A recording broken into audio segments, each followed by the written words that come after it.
What's up, everybody? Welcome to the CanesInSight podcast, powered by Anajar and Levine Accident Attorneys. Rare day off yesterday, but want everybody to have a chance, certainly ourselves, to spend some time with our families, enjoy the holiday. Hope you guys enjoyed Christmas, celebrating the real baby Jesus, the original. And man, a lot to talk about football-wise. Obviously, we got some major college football news. Kyle Whittingham going to I don't think your mic is on. Oh, my mic's not on? Yeah. Let's go. There we go.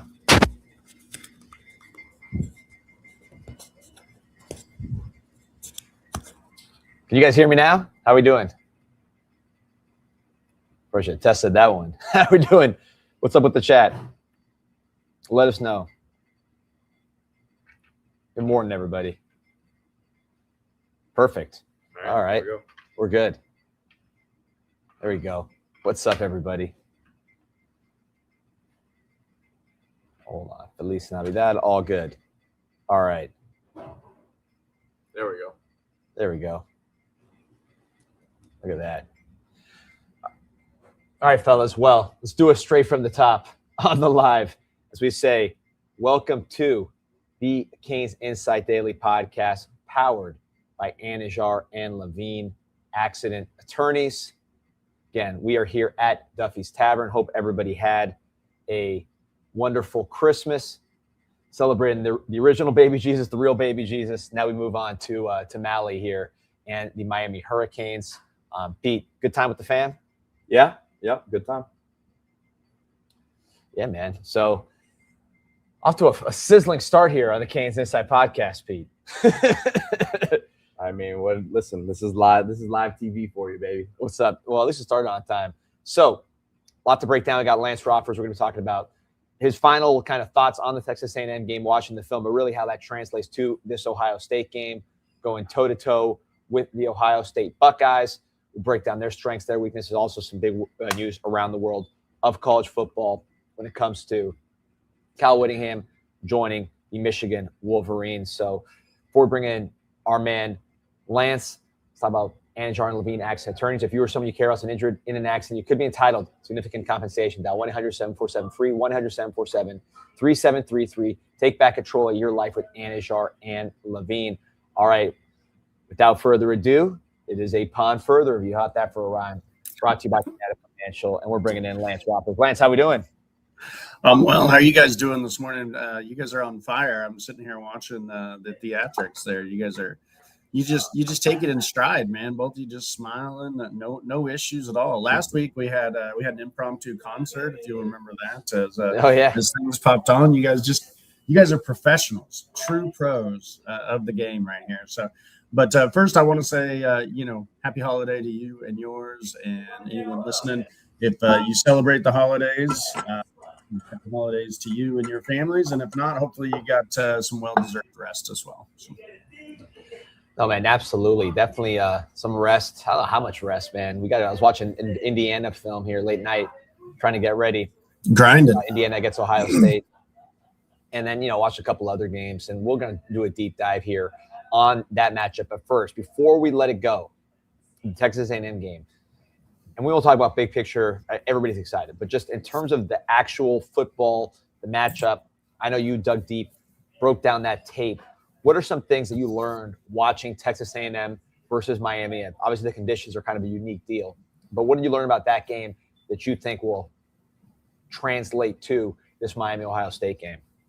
Yeah, so there was. I did do an upon further review. I haven't posted it yet. I texted you yesterday that got caught up with the holiday and everything, but I'll try and get it out today sometime. But I think there was some interesting tidbits that you saw in that game. I think first they really tried to kind of run some of the traditional aspects of the last four games that have been working so well, right? I think they tried to continue that a little bit.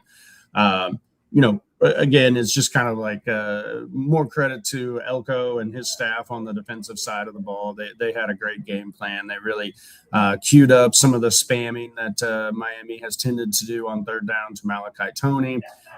Texas A&M, that was like their main focus on third down. And in the article that I'll put up, there were several instances of 21 like as the ball is being snapped, he's not even looking at the quarterback at all. He's literally turned and looking at Malachi Toney in the slot and running that direction, anticipating that screen. 3 different times, they absolutely nailed the call, right? And, that's why Toney was getting tackled in the backfield so much, was because they just had a +1 and were leveraging using their Mike or their Will linebacker. Mostly it was 21 that they were using as a kind of a third down buster for Malachi Toney. One of the great things about for a defense, is not having to, account for the quarterback in the run game. And so they were able to do that. Essentially, they +1'd and they dedicated that +1 on third down to Toney over and over early in that game. We'll kind of back up just a little bit here to last week when you and I talked. I think an exact quote from me was, "Your listeners aren't going to like to hear it, but I think this is an inside zone duo game, right? I'd love to see Mark Fletcher get 20-25 carries and make make Texas A&M tackle at the second level." So, I say these things, and I also want to make sure that it's very clear that I don't think I know more than the Miami coaches, right? The Miami coaches are making 6 figures to 7 figures to do this job for a reason. They are better than me, right?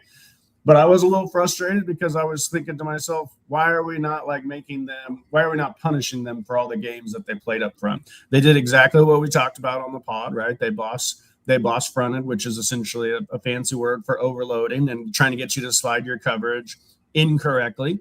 And Miami did do that a few times. It led to some direct sacks, and it led to, Mark Fletcher blocking the wrong guy on one play that I'll call out in the article, right? Instead of taking the outside guy where he needs to go across back, they brought the pressure in a place opposite of where we slid our protection and got home. And when I watched Texas A&M going into that game, I just noticed all the games that they did with their front, all the looping, but they did it with the linebackers too, right? So they would loop the linebackers. And what that does is that changes the gap picture for the linebacker too, right? Like, it's not just what does it do to the offense, but now it changes the schematics and the structure of your defense. So I really thought this was a game where you could hit them hard, with just those quick inside runs and let Fletcher break tackles and kind of, hopefully get you 10, 15-yard gains.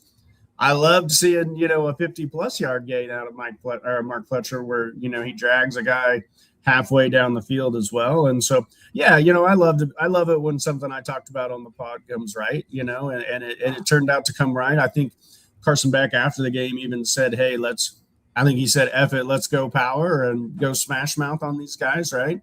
And they ran it in and held on at the end. So that was pretty awesome. I think that was one thing that stood out. Another was just how small Cassius Howell played in this game, right? I saw him shell up multiple times against Markel Bell. It was like Markel Bell was basically, one of those superheroes just blocking out the sun against this guy. It got so bad, guys. They started dropping Hal into coverage and replacing him with other players rather than just trying to have him take on Markel Bell head up. I like the board too, and I love to read people's opinions and kind of see what they're seeing and talking about versus what I see, And the opinion on the board of Markel Bell does not seem to line up with what actually happens on the field. I would be lining up 7 figures for Markel Bell and asking him to come back next year. The way he played in this game was absolutely dominant. We've got a first-round All-American on the other side, but once again, Markel Bell outplayed him in this game. He was a force at left tackle in the run game. His movement skills.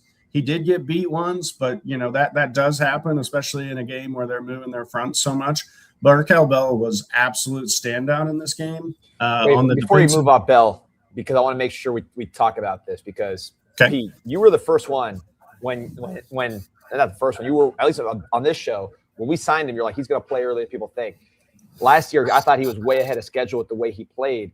And people were saying, oh, he's too stiff, he's this and that. It's like, when you are a 6'9" giant, you are not going to move the same way as a 6'3" guy, but there's a reason why that size is valuable. And on top of the fact that talking to him, knowing the player and watching his trajectory of improvement, this is a extremely smart, hardworking guy that works on the details. So if you have a smart giant who can move at an even adequate level, the value is huge, and it improves as he gets more time to work on his craft. So, I mean, I never understood, and Pete, I'll let you jump on this one because I know you've been a big Markel Bell advocate, and Lance kind of teed it up, like why people were like, oh, you know, we could do better. There's not guys like this walking around. I mean, I just think it's the nature of playing the offensive line position. Just because I represent a guy who was a first-round pick, and he's been with the same team now for 7 years, and like you can have a great game, you can have 50, 60 snaps in a game, and you can be flawless for 58 of them. But if you have a false start and if you allow a sack and you have 2 bad snaps, then you're considered, you know, a guy who can't play. And you really have to look at the full body of work with Bell. And like we're talking about, it just seems like for some reason, I think there was he got thrust in there early last season. Yeah. Got beat by Virginia Tech a couple times by Rylan Powell, who was a guy who generally you would think gives him issues, and now we've seen what he's done now against guys like that this season. He's had much more success. But look, there's always going to be physical limitations because of how tall he is. But he neutralizes that with his length and just his sheer mass. And look, the side-to-side movement, that sort of footwork, I think that's probably what's holding him back from being, you know, a legit first, second round pick right now at this point. But if he continues from a technique standpoint to grow the way he is, and Lance, to your point, I think there is a big offer on the table for him to return. I said this a few weeks ago. From what I understand, he was leaning towards coming back. But let me tell you something. He has another game because he hasn't closed the door to it. He just had a dominant performance against A&M.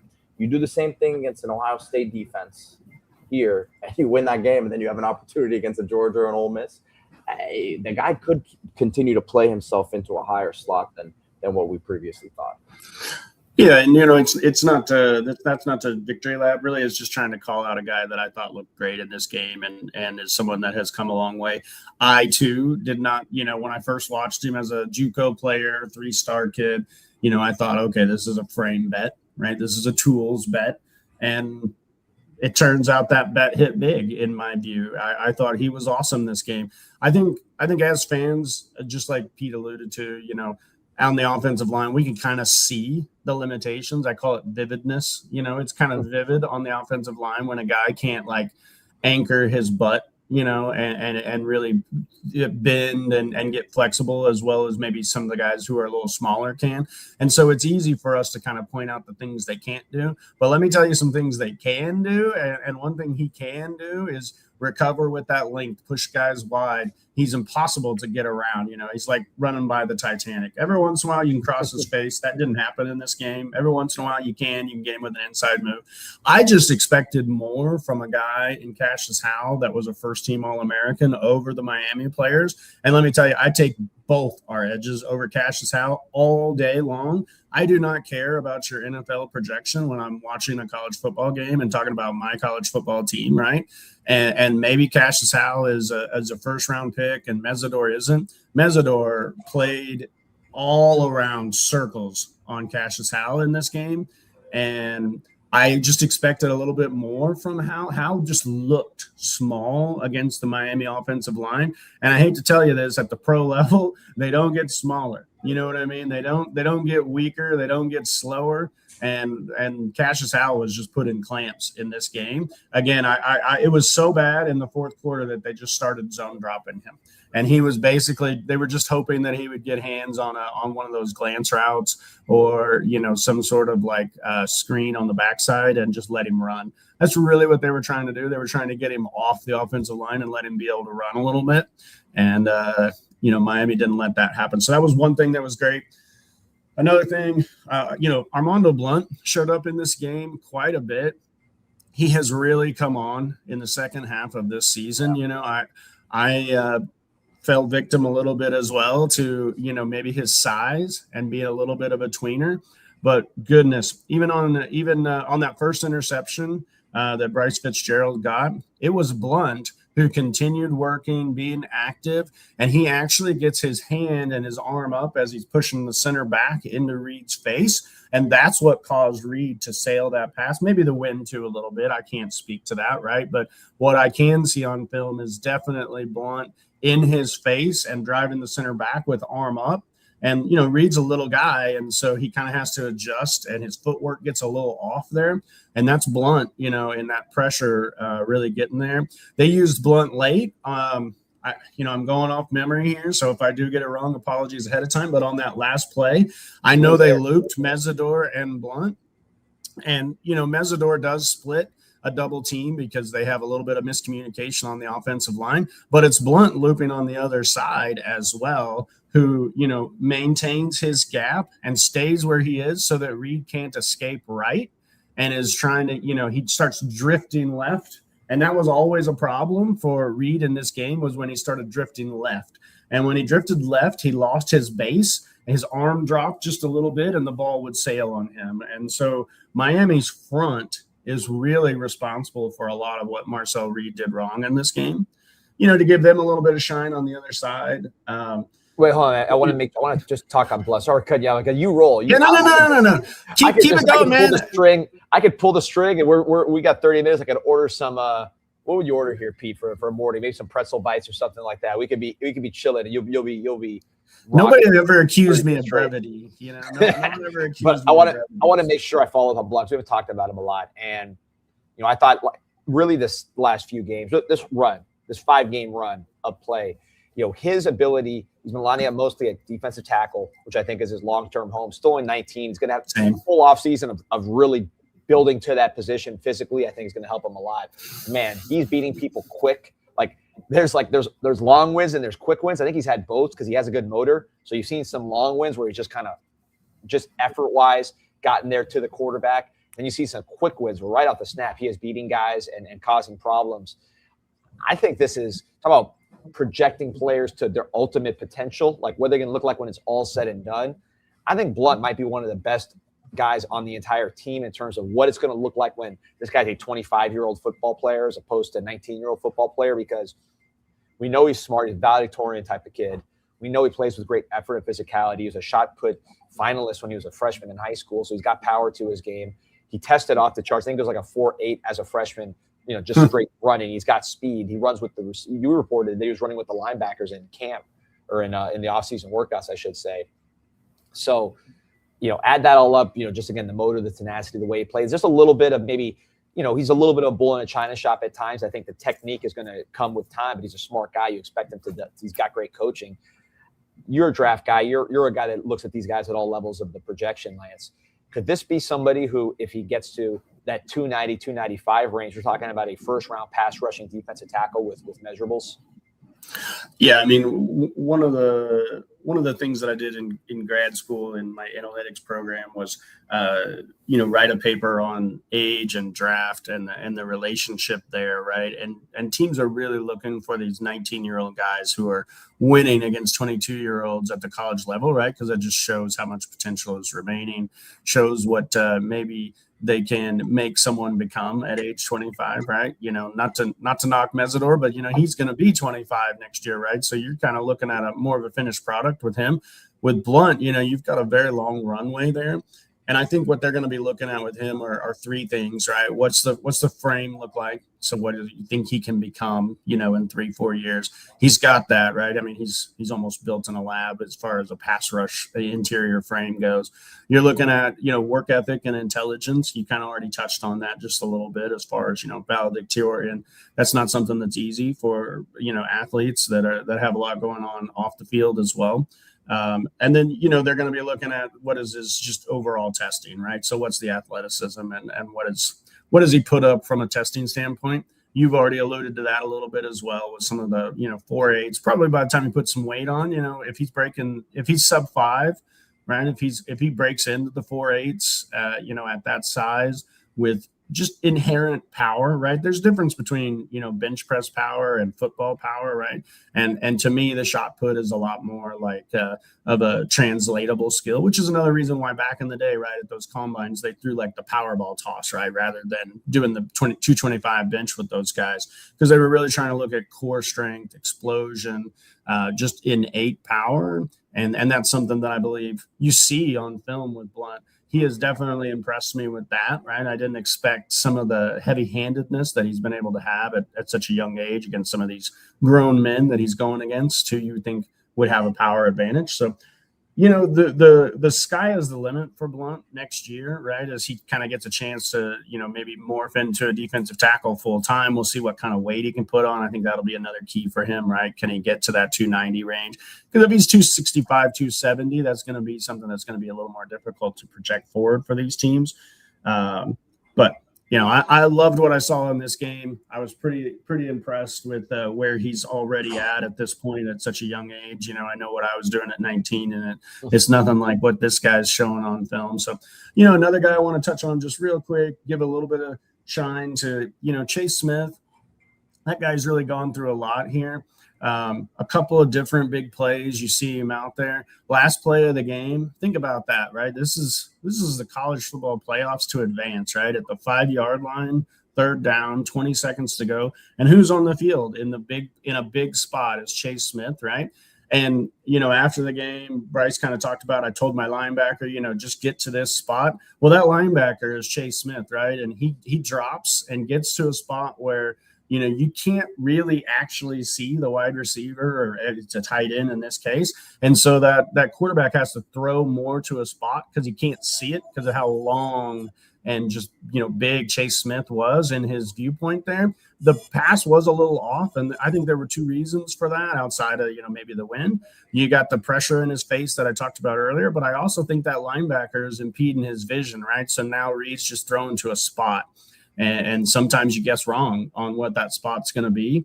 I think if Reed throws a perfect pass on that play, it's probably a touchdown, right? He probably does have a height advantage and a spot advantage on Fitzgerald at that point. But because of the influences that Miami did and human beings not being perfect, Fitzgerald was allowed to have the opportunity to make that play. And of course, you got to shout out the true freshman Fitzgerald, right? That man comes up big over and over and over. It's like the ball seems to find him, right? Some of the magnets you talk about. On the first one, that's an overthrow that, I don't know, I'm just throwing out a number, but 80% of safeties, they're trying to get the guy on the ground. And so they're looking at him, right? They're not recognizing that the ball's an overthrow and going to go right to him, right? And they missed that opportunity to finish the play and get a pick. Awesome, right? You knock the pass down. Everybody's excited, right? But we're a lot more excited when you take that pick and return it, close to the red zone there. And unfortunately, I don't think we got any points on that. But that's a big play there, and just shows to some of that football IQ he has. And then, of course, the game winner, right, where, that was a nice route by that tight end. Quite honestly, he runs an angle route and actually widens, at release. And again, how many true freshman safeties see that and think, okay, this guy's trying to get outside where, I'm already leveraged, because he did have inside technique at the snap on that play, right? So someone trying to get outside you and you're already on inside leverage, a lot of people panic on that, right? He reads his hips, reads that he's going to, come back on that angle route and try and get to the crossbar. A lot of times you'll throw that like a bar, you're trying to hit the crossbar kind of deal, and the tight end is supposed to go up and get it, right? And that's really that last play. Fitzgerald reads that the whole way. He throws it, he's already kind of undercutting it, and bam, game over, right? But there are a lot of things that go into that besides just that one play. Love that. Love Lucas tackling on the outside. There's one play I highlighted upon further review that, if Lucas doesn't make a difficult tackle on Mario Craver outside, it's a house call. It's a touchdown. The game was 0-0 at halftime, but it would have been 7-0 at halftime if Lucas doesn't make that tackle. He has no help outside. We're in post safety, middle field closed. That safety goes to the opposite side at snap. You can kind of see it. One of the great things about having those Skycam broadcasts, right? You can see them. but they set them up to where I can't take screenshots on them, and that's why I don't use that in this upon further review. But I did get a chance to see it, right? And so that safety is going the other side, and there's nobody over there. If Lucas doesn't make that, it's a touchdown. They didn't get any points on that drive because the next play we get a sack, right, and they punt. So there were so many big plays in this game, like there are in just about any game, right, where individual players are just making plays, but it's the collective group doing their job over and over. Coaches putting them in a position to do so.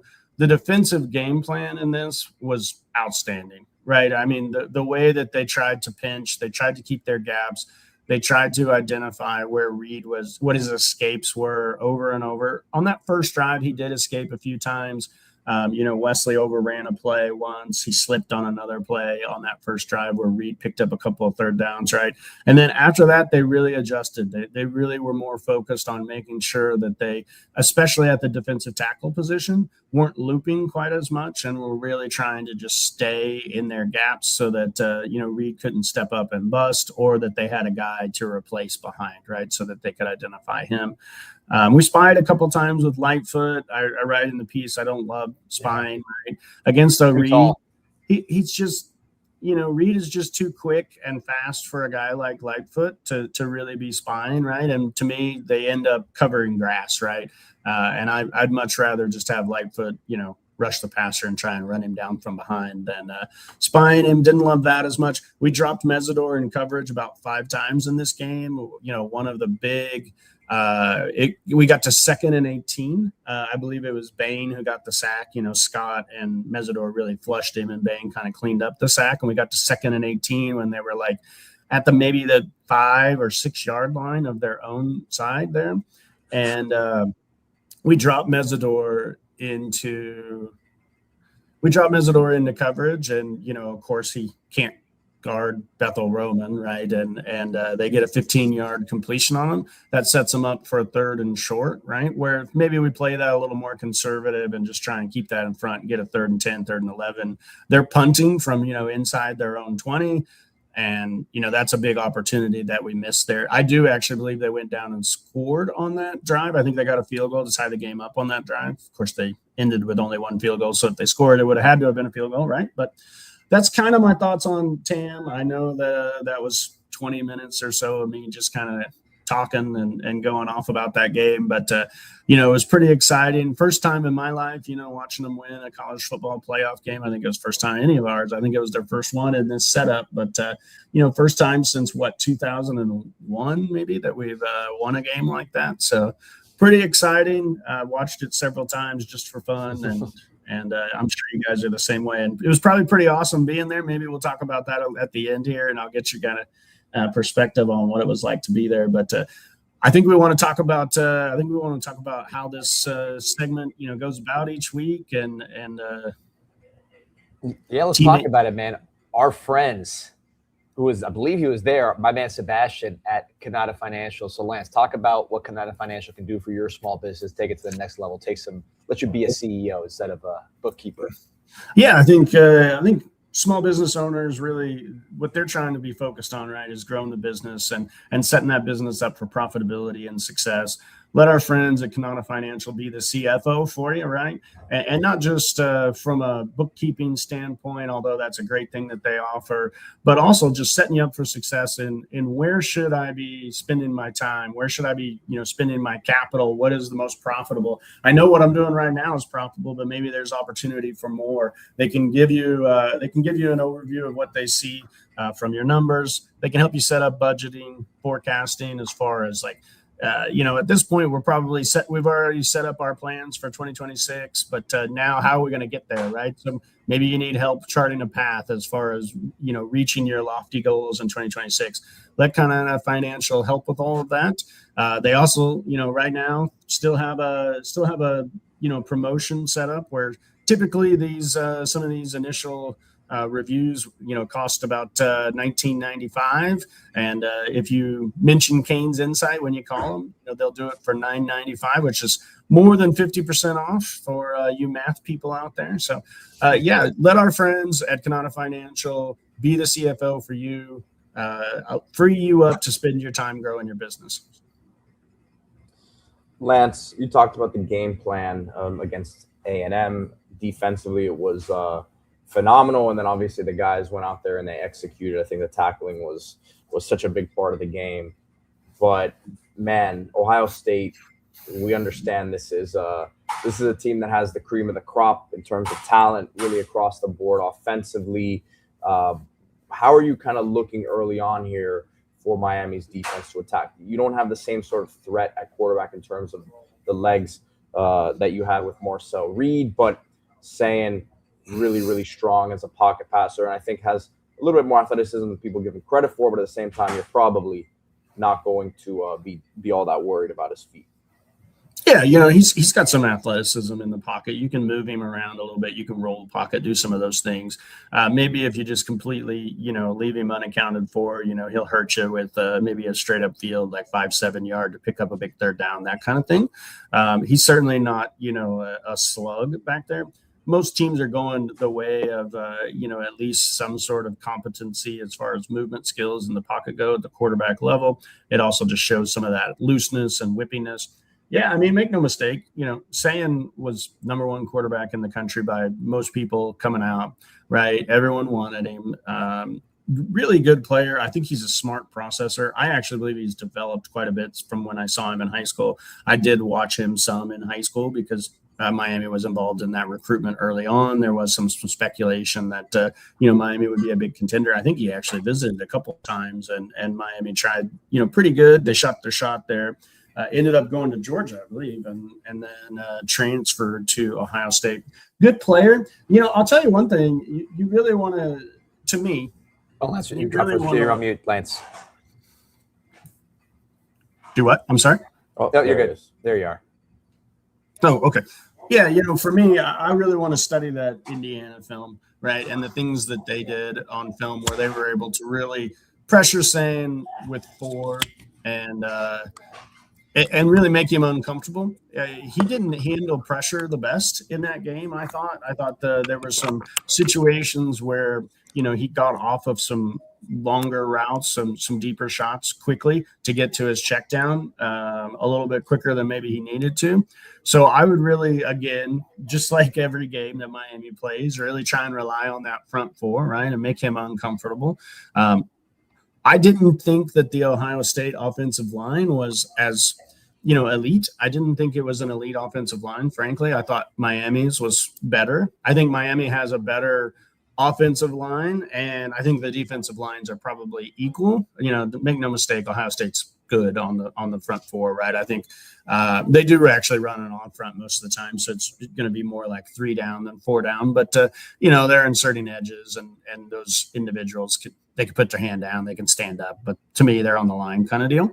So you've got you've got probably a first rounder in your nose tackle. That McDonald kid's really good. He's better than Tyleik Williams, who went first round. So that's kind of what I'm basing that on just a little bit.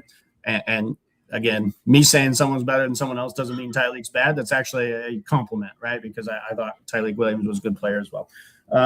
Then you've got Curry on the strong side. He plays an awful lot like Ruben Bain. He is another like power over speed kind of rusher, right? Very strong hands, super skilled with understanding, how to string pass rush moves together. And another thing that he really does that I noticed on film that impacts the game quite a bit, he's so smart at getting his hands and interrupting the passing lane on some of those like quick outside throws, right? You've actually got to worry about him like picking one off, right? Like jumping at that quick screen to Tony, right? Jumping that outside and either getting his hand on it or even intercepting it, right? So that's something that you're going to, really want to watch out for in this game and try and get that guy's hands down. Malinois is awesome, obviously, and will be another first-round pick. I think that'll be a great battle. I don't actually worry about him, like, dominating in the pass rush game as much as I do. I think he's awesome at setting the edge, and I think he's awesome about disrupting the passing lanes with getting his arms up and his hands up, things along those lines. That's really kind of like the personnel standpoint. Then your linebackers. If Ohio State's excellent or elite on the defensive line, what's, beyond elite at linebacker, right? The 2 they've got in Arvell and Sonny Styles. to me, you make them both first team All-Americans, and you got no problems there, right? You got them, and you've got I think it's the Indiana kid, right? That or I'm sorry, the Texas Tech kid that was kind of getting hyped up for Heisman. Those are your three, first team All-American linebackers to me. Reese can do everything. He absolutely rushes the passer at an elite level. I think he's an edge at the NFL level. Frankly, yeah. I don't think he's an off-ball lineup. I think he's kind of like a Micah Parsons convert type, right? He could, but why not put him on the edge to get to the quarterback? Yeah. I think he's an edge player at the next level, but he's outstanding at whatever they ask him to do at the college level. And then Styles really makes them go from a run game standpoint. I mean, that guy is everywhere on their run fits. They really vice it up. They're inviting you to run inside zone because of the way they run those penny fronts and those odd fronts. They're vicing everything. They love to run bears and tight fronts where they'll throw 2-3 techs in there. They'll cover up the B gaps, right? Maybe they'll throw in a 4-eye and shade, but for the most part, they're really trying to cover up those Bs and then, invite you to bounce it, right? And then those linebackers are just amazing at spilling, right? They're spilling everything. And then the linebacker, caps it off, and you try and cut back right into an unblocked linebacker. You're not able, because they've covered up the B gaps up front, you're not able to release and get to the second level. They run around free all game. Miami, what they need to do, in my opinion, in this game, and I know you didn't ask, but I'm going to say it anyway, right? I think they need to really build in counters to whatever it is that Patricia does post snap. And so a lot of times I would lean on the gap runs in this game, right? Your guard tackle counters, your guard age counters. I love slicers in this game. If you could get Lofton to build off of last game. I didn't give him shine yet, but Lofton had his best game blocking against Texas A&M. Yeah. He really improved from early in the season in this game. Had a couple of really big blocks where he was able to either shield the edge or he sliced or whammed. Those are a little bit different. He lead blocked a couple of times.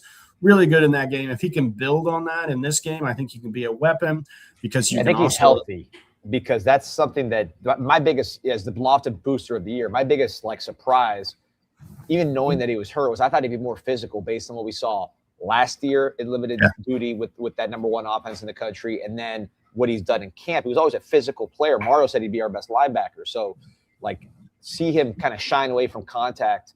Not only is that disappointment, but that really limits his game, because that's what makes him good, is that he's basically a fullback.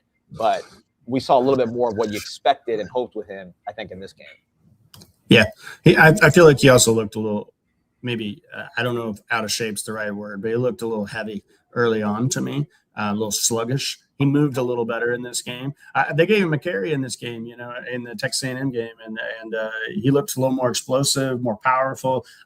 Basically, he improved in that Texas A&M game. Maybe the time off was good for him, and just like you say, maybe he got healthy. I don't know any of that information, right? So I can only evaluate what I'm seeing, and I saw improvement there. So you can utilize him as a slicer, wham, lead in this game, and he's also a threat, right? To lead leak. Right? Maybe you lead and it looks like he whiffs on the block, but he's actually a leak back the other way. I think you've absolutely got to have counters to anything post snap. So I love choice routes, right? And what's a choice route? It's just what it sounds, right? Where the wide receiver has the choice on what he's going to run based on what the defenders do. And him and the quarterback got to see it the same way, right? So this is, once again, I said it last time that this is why you paid back all that money. He didn't have a great game against Texas A&M. I've kind of shied away from that a little bit. It didn't play that great to me. He missed some throws.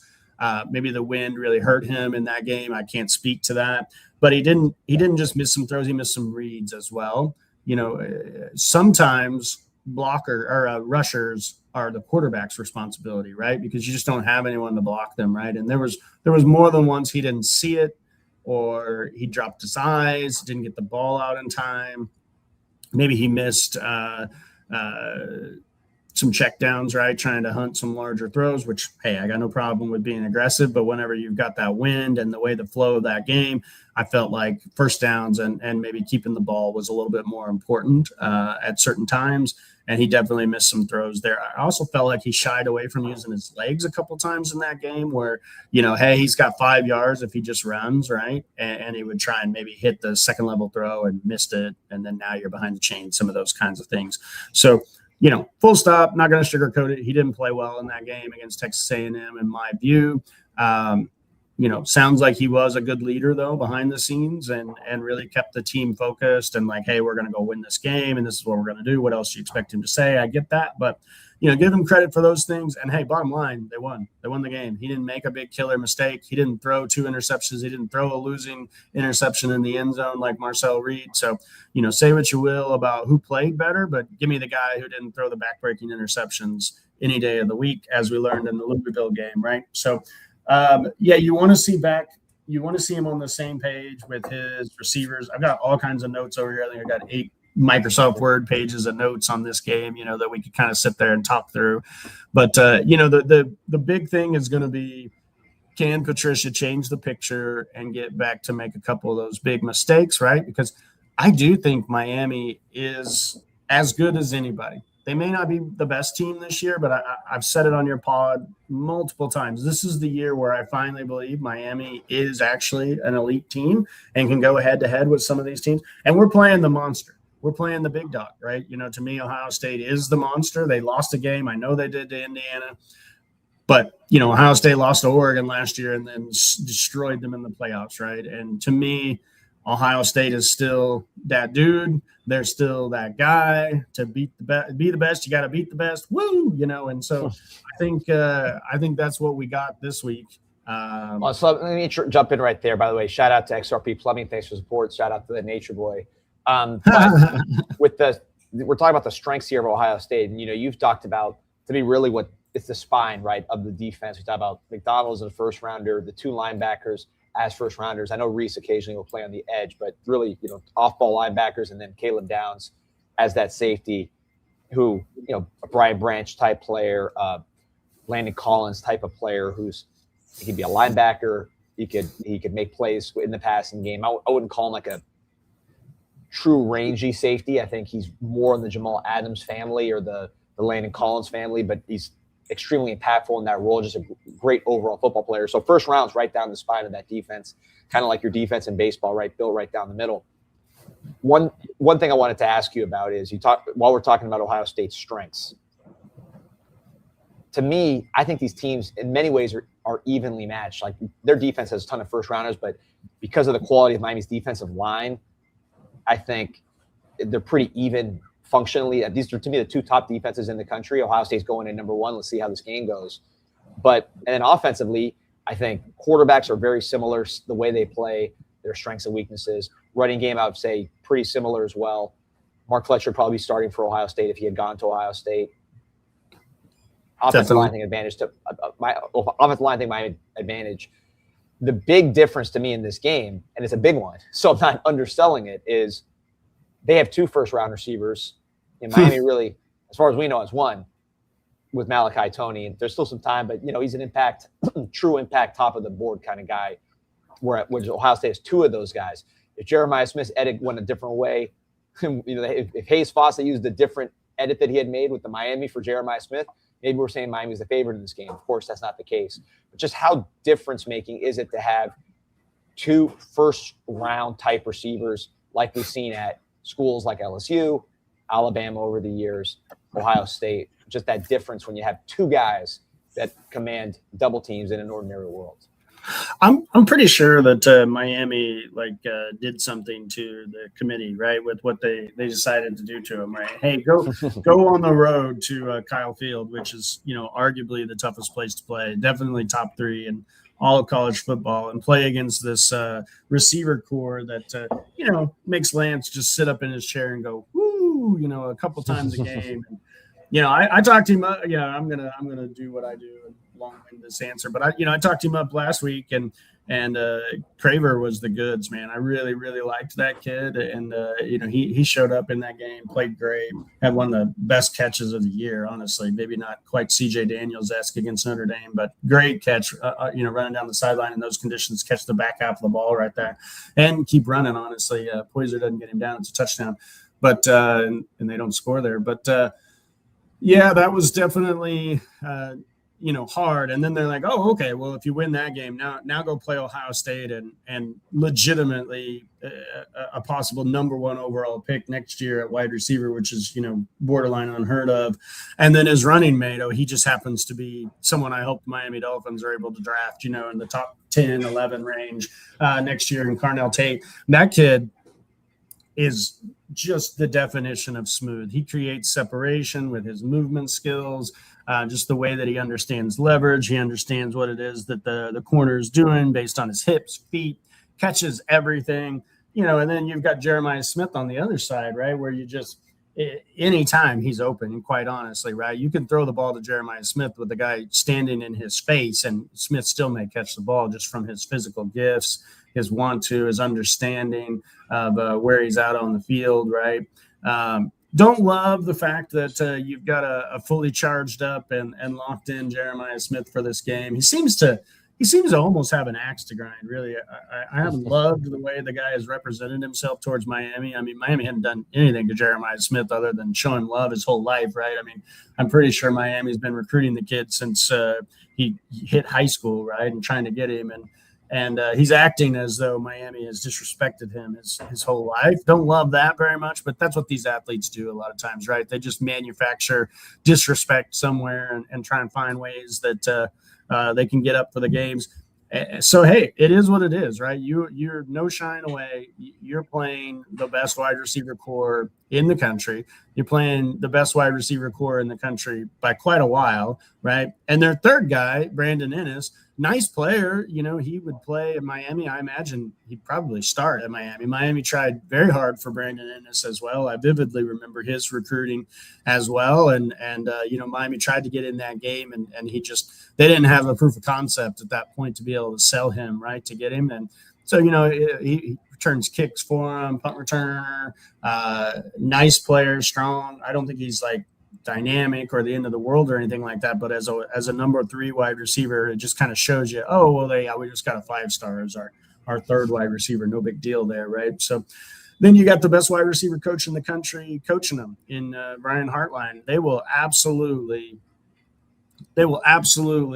give you problems for any of your DBs, no matter what the style is, no matter what the coverage is, just because they understand. I see one of your comments that Craver's a totally different player. Sure, yeah, small kid, definitely like your dynamic, quick as a hiccup type, where these guys are Jeremiah Smith's a monster. He's kind of like a, Megatron type. May even be reincarnation of him when it's all said and done.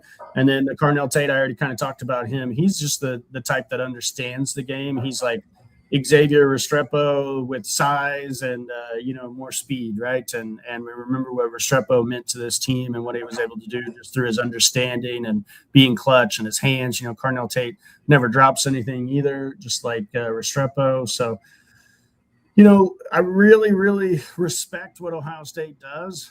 You're not going to hear any kind of like, disrespect when it comes to their talent and what they've got from a personnel standpoint. But I also believe that Miami on the other side's got some dudes as well. Lucas reminded you in this last game, who he is and what he can be as far as his size and speed and tackling combo. I think that's going to be kind of a fun matchup whenever you see him and Jeremiah Smith. In that Indiana game, you saw Pons, go up against him a little undersized, but as the kids say, it's got the dog in him, and let's see if Lucas has it this week as well. And can, you don't want him, you don't even need him to win, right? You don't even need him to win that matchup because it's Jeremiah Smith and that's hard to win, but 55-45, something like that. If you can get Lucas to maybe perform like that against Jeremiah Smith, where maybe he gives as much as he gets or close to it, that sets you up for success. And then the other thing is you're going to have to make Ohio State earn it, right? And when I say earn it, I mean you can't give up the 70-yard plays to Jeremiah Smith or Carnell Tate or some of those things. I really want Ohio State to have to go 12 plays, 14 plays, 15 plays to get touchdowns, right? And you just hope somewhere along the line your defensive line's able to show up and either hold them to a field goal or get a turnover out of it. It's the same setup that you saw with Tam, right? Where you knew they were going to make some plays, you knew their guys were talented. Quite honestly, Concepcion didn't even really show up in that game much. The Canes did a great job against him, and I think Pruitt hitting him on that punt return kind of stunned him a little bit. I don't know if he was all there after that. Hey, that's what football is, right? Everybody wants the glory, but not too many of us want to get hit like that, right? And keep coming back for it. And that's old school Canes, right? First play of the game against Florida State, I'm going to go down there and knock this guy out and do it kind of things, right? Sure. But even before that, even before he got blasted, and shout out to Pruitt, heck of a hit. I'm sorry that I missed calling that earlier. I always like to call out the guys who maybe, don't play every play and make some sort of impactful play. He did a great job of not putting his helmet in there, right? Not getting a targeting, not getting a catch interference on that play. Got to shout out Ture while I have a chance there, right? I mean, all-time Canes hit right there. I mean, you talk about putting yourself on the line, and again, he didn't lead with his helmet, didn't get a targeting call there, gave everything he had to knock that ball out and did, right? And then next play, you get the interception. So all those little plays, they all add up, in victory. I sound like a coach there, but that's just something I've heard my whole life. And you see it sometimes in these big games like that, right? So that's kind of, Ohio State doesn't really have a wide receiver. They'll use their tight ends a little bit. They're blockers. They're big. They're strong. They're physical. They've got a couple who are good, but they don't really go to a fourth wide receiver often. Those three are pretty much their rotation. And I can see Danny's got a question. No, say Claire. Claire, he's definitely a factor at tight end. I mean, he's got 400+ yards. Was the top tight end in the pool coming from Purdue. So he's an NFL type guy. He'd be a lot of Texas A&M's tight ends were good. Obviously didn't play. I think the wind really affected a lot of this when we talk about this Texas A&M game. Just being there. I mean, some of Beck's passes and Reed's passes, quite frankly. Yeah, Reed had footwork issues, but that ball was traveling. It was very hard to do like the back shoulders and the stuff that Beck likes to do just because the way the winds were swirling there. But, yeah, Claire, a big factor. And really, I wanted to ask about, because it's been brought up. I was going to say, Lance, you said a couple things that are not going to make Canes fans happy. You gave Brian Hartline credit as being a good coach. You said Brandon Ennis would start here, and I don't disagree with either of those things. But with Hartline, it's been coming up in the comments here. Your thoughts on now Ryan Day taking over play calling duties, whatever. I have an assumption that he still had a strong say in what was going on most of the season. But I mean, does that affect anything? What you've seen on film from him offensively, does that kind of mirror what Ryan Day's offenses have looked like over the years? Yeah, full transparency, I didn't go back and look at, the last 5 years or anything like that, right? I really did try and focus on this year. And one of the key reasons why I tried to focus on this year is because of Patricia, right? And he's quite a bit different than what Knowles did at times. And so I didn't want to taint things too much by going too far back. I also wanted to look at Sayin, right? And this is, kind of first year as far as being the guy there. So really focused on this year. But they look like the same, right? They look like they looked last year. They look like the year before. I think they're running the same things. When you talk about Ryan Day, the head coach, whenever he's kind of like cutting his teeth on one side of the ball, he's going to be involved in that all along, right? I don't think that it was one of those deals where Ryan Day just threw his hands up and Hartline had everything, all on his own and Day was never involved. Most likely they also really slice their packages up amongst analysts and other coaches right throughout the week, right? Where, one of them probably gets the third down plays, right? One of them probably has the red zone plays. One of them probably is your run game coordinator, right? And Hartline's probably mostly focused on the passing game, if I had to guess, right? That's what big time programs typically do. That's typically the way these programs set up their slicing so that they're taking advantage of all these minds that they have and all this money they're spending on these coaches, right? And so it's not so much like that one person owns all of it. So I think I touched on it on the Louisville game. I really harped on the fact that, Braun had an innate ability to sequence plays, and he makes his offense play up just through the ability to do that. I don't think or believe that every play caller has a feel for calling plays and is super great at it. So I think that's one of the things that you're going to want to look at, right? Like, what does he do in those big moments? Does he have tendency breakers? Does he do things maybe just a little bit differently than Heartline? I think those are going to be it's going to be 1, 2, 3 plays total throughout the game, right? Where you might see a difference in that, and you might see an impact either way, right? It could be a negative too if he doesn't quite have the feel for his team quite as much as what Heartline did. It's weird to me. To make a change like this, in a game this big, if Day had never been involved in it before. That tells me that Day's been involved all year, all along, right? Because what coach is going to go from 0 to 100 on calling plays, right, if they haven't been involved in it throughout the year? So I'm just kind of litigating it a little bit and kind of walking through the clus and piecing listen, it also tells me, Lance, that Heartline is definitely has one foot out the door because, at USF, because or they think or they think he does, which either way, whether it's true or not, and I don't know that it's a great thing. Whether or not it affects this game or not, we'll find out. But I just think listen, we talked about it with A&M, right? And there was a lot of factors. I think we have to continue giving Miami's defense credit for how they played there. But the A&M fans weren't exactly thrilled with how that game was called either. So yeah, and again, I think with all those guys, I can't stress enough being there, on the field. The wind was crazy. It just, you could tell both teams were really affected by it. The kicking, we saw that, but just the way they were calling games. I'm not saying throw that away, but I just don't see a lot of carryover from what you saw there offensively, throwing the ball to what Miami's going to try to do in this game. But before you move on, Danny, I want to touch on that. Don't get it twisted. Miami was the better team. The wind did not help Texas A&M's passing game. Nope, it did not. It also didn't help Miami's passing game, and Miami was the better team. Both teams played in it. Miami controlled that game. Do you want to know how many seconds Miami has trailed against Notre Dame and Texas A&M this year? It's 0. They were the better team. Let's not get it twisted. The game will be different as a dome. It'll be completely different as far as the setup of passing and all those things. But Miami controlled this game. They were the better team. They missed more opportunities, had more opportunities, and the final score favored the correct team.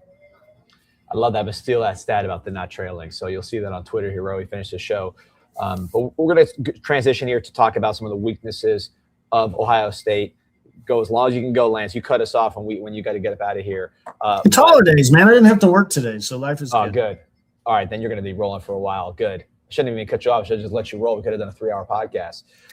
Real quick, as Miami gets ready to play 11 days off, and they happen to have experts on their side, which is why you're seeing them as healthy as they could possibly be in this physical game of football, and that is the University of Miami Sports Medicine Institute. You consider yourself an athlete or just an active person, you probably know how hard it is to sit on the injured list with pain or injury, maybe even try to hack your own rehab. But if compromising your movement or performance is not an option, call the experts at the University of Miami Sports Medicine Institute. Whether it's a league competition with Miami Hurricanes athletics, just everyday movement, the University of Miami Sports Medicine Institute is the trusted choice for those who demand excellence. Set an appointment today at uhealthsports.com. All right, so listen, we went through all the strengths of Ohio State, of which there are many, right? This is the most talented team in the country. They've been number one for most of the year. They had their claim, even coming off the loss, to be the best team in the country. So, of course, the defending champ. So strengths are going to outnumber the weaknesses. I think everybody's clear-eyed about the challenge that's ahead with Ohio State.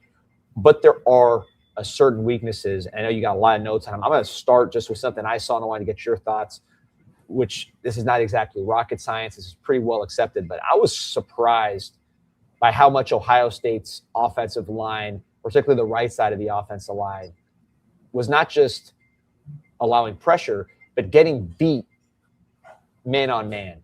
I didn't see a lot of quick twitch and just athleticism on that right side of the line. It looked a little big. I know the right guard, number 77, was getting beats, not playing.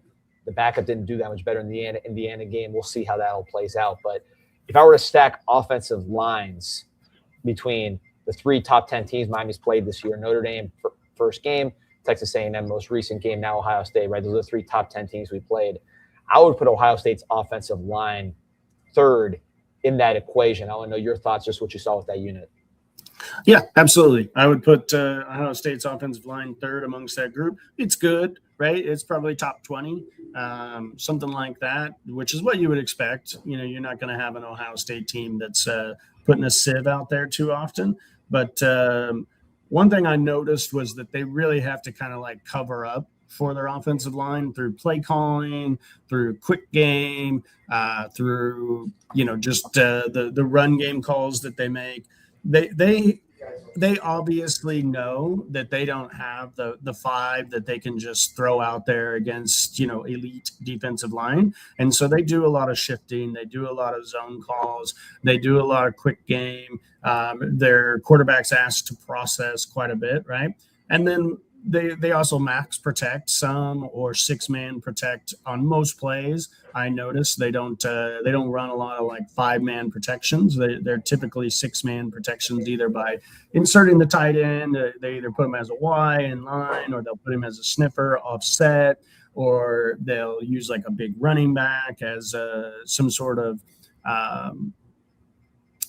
addition to their blocking scheme. Sometimes they'll go 7-man protection as well, but that's really not something they do often, and dial up some of those vertical shots. What they really like to do is they really like to get into 4x1 and use space as a way to make you have to kind of cover a lot of ground, and then go 5-on-4 versus your front, right? So that they're getting a double somewhere along the line. They've got a good center. He's athletic, kind of moves and is smart, identifies where things are coming from. He's really good as like kind of inserting as a double. I wouldn't call him the best as a one-on-one guy, but they use him a lot to give assistance, typically to the right guard, honestly, more so than their left guard. Their left guard's probably a pro. So yeah, I would say just like you would think, right? It's a good offensive line, but it's honestly not elite this year. I think they're gettable. I think that's one area that Miami has an advantage is, D-line against O-line. I think you would say that in pretty much every game, though, right? What's the key for Miami? The key for Miami is their front, creating chaos and beating their man one-on-one. Heatherman, he built his whole defense on his front 4 being able to kind of front 4, front 3, whatever you want to call it, his front being able to beat the offensive line and shoot gaps and create penetration and force running backs either back into your pursuit or get pressure on the quarterback, making him uncomfortable, things along those lines. We've seen that almost every game this year. I think Louisville probably had the best game plan against that. We saw some teams try and employ it a little bit, but they didn't quite have some of the answers that Braum had as far as his play calling goes in that game.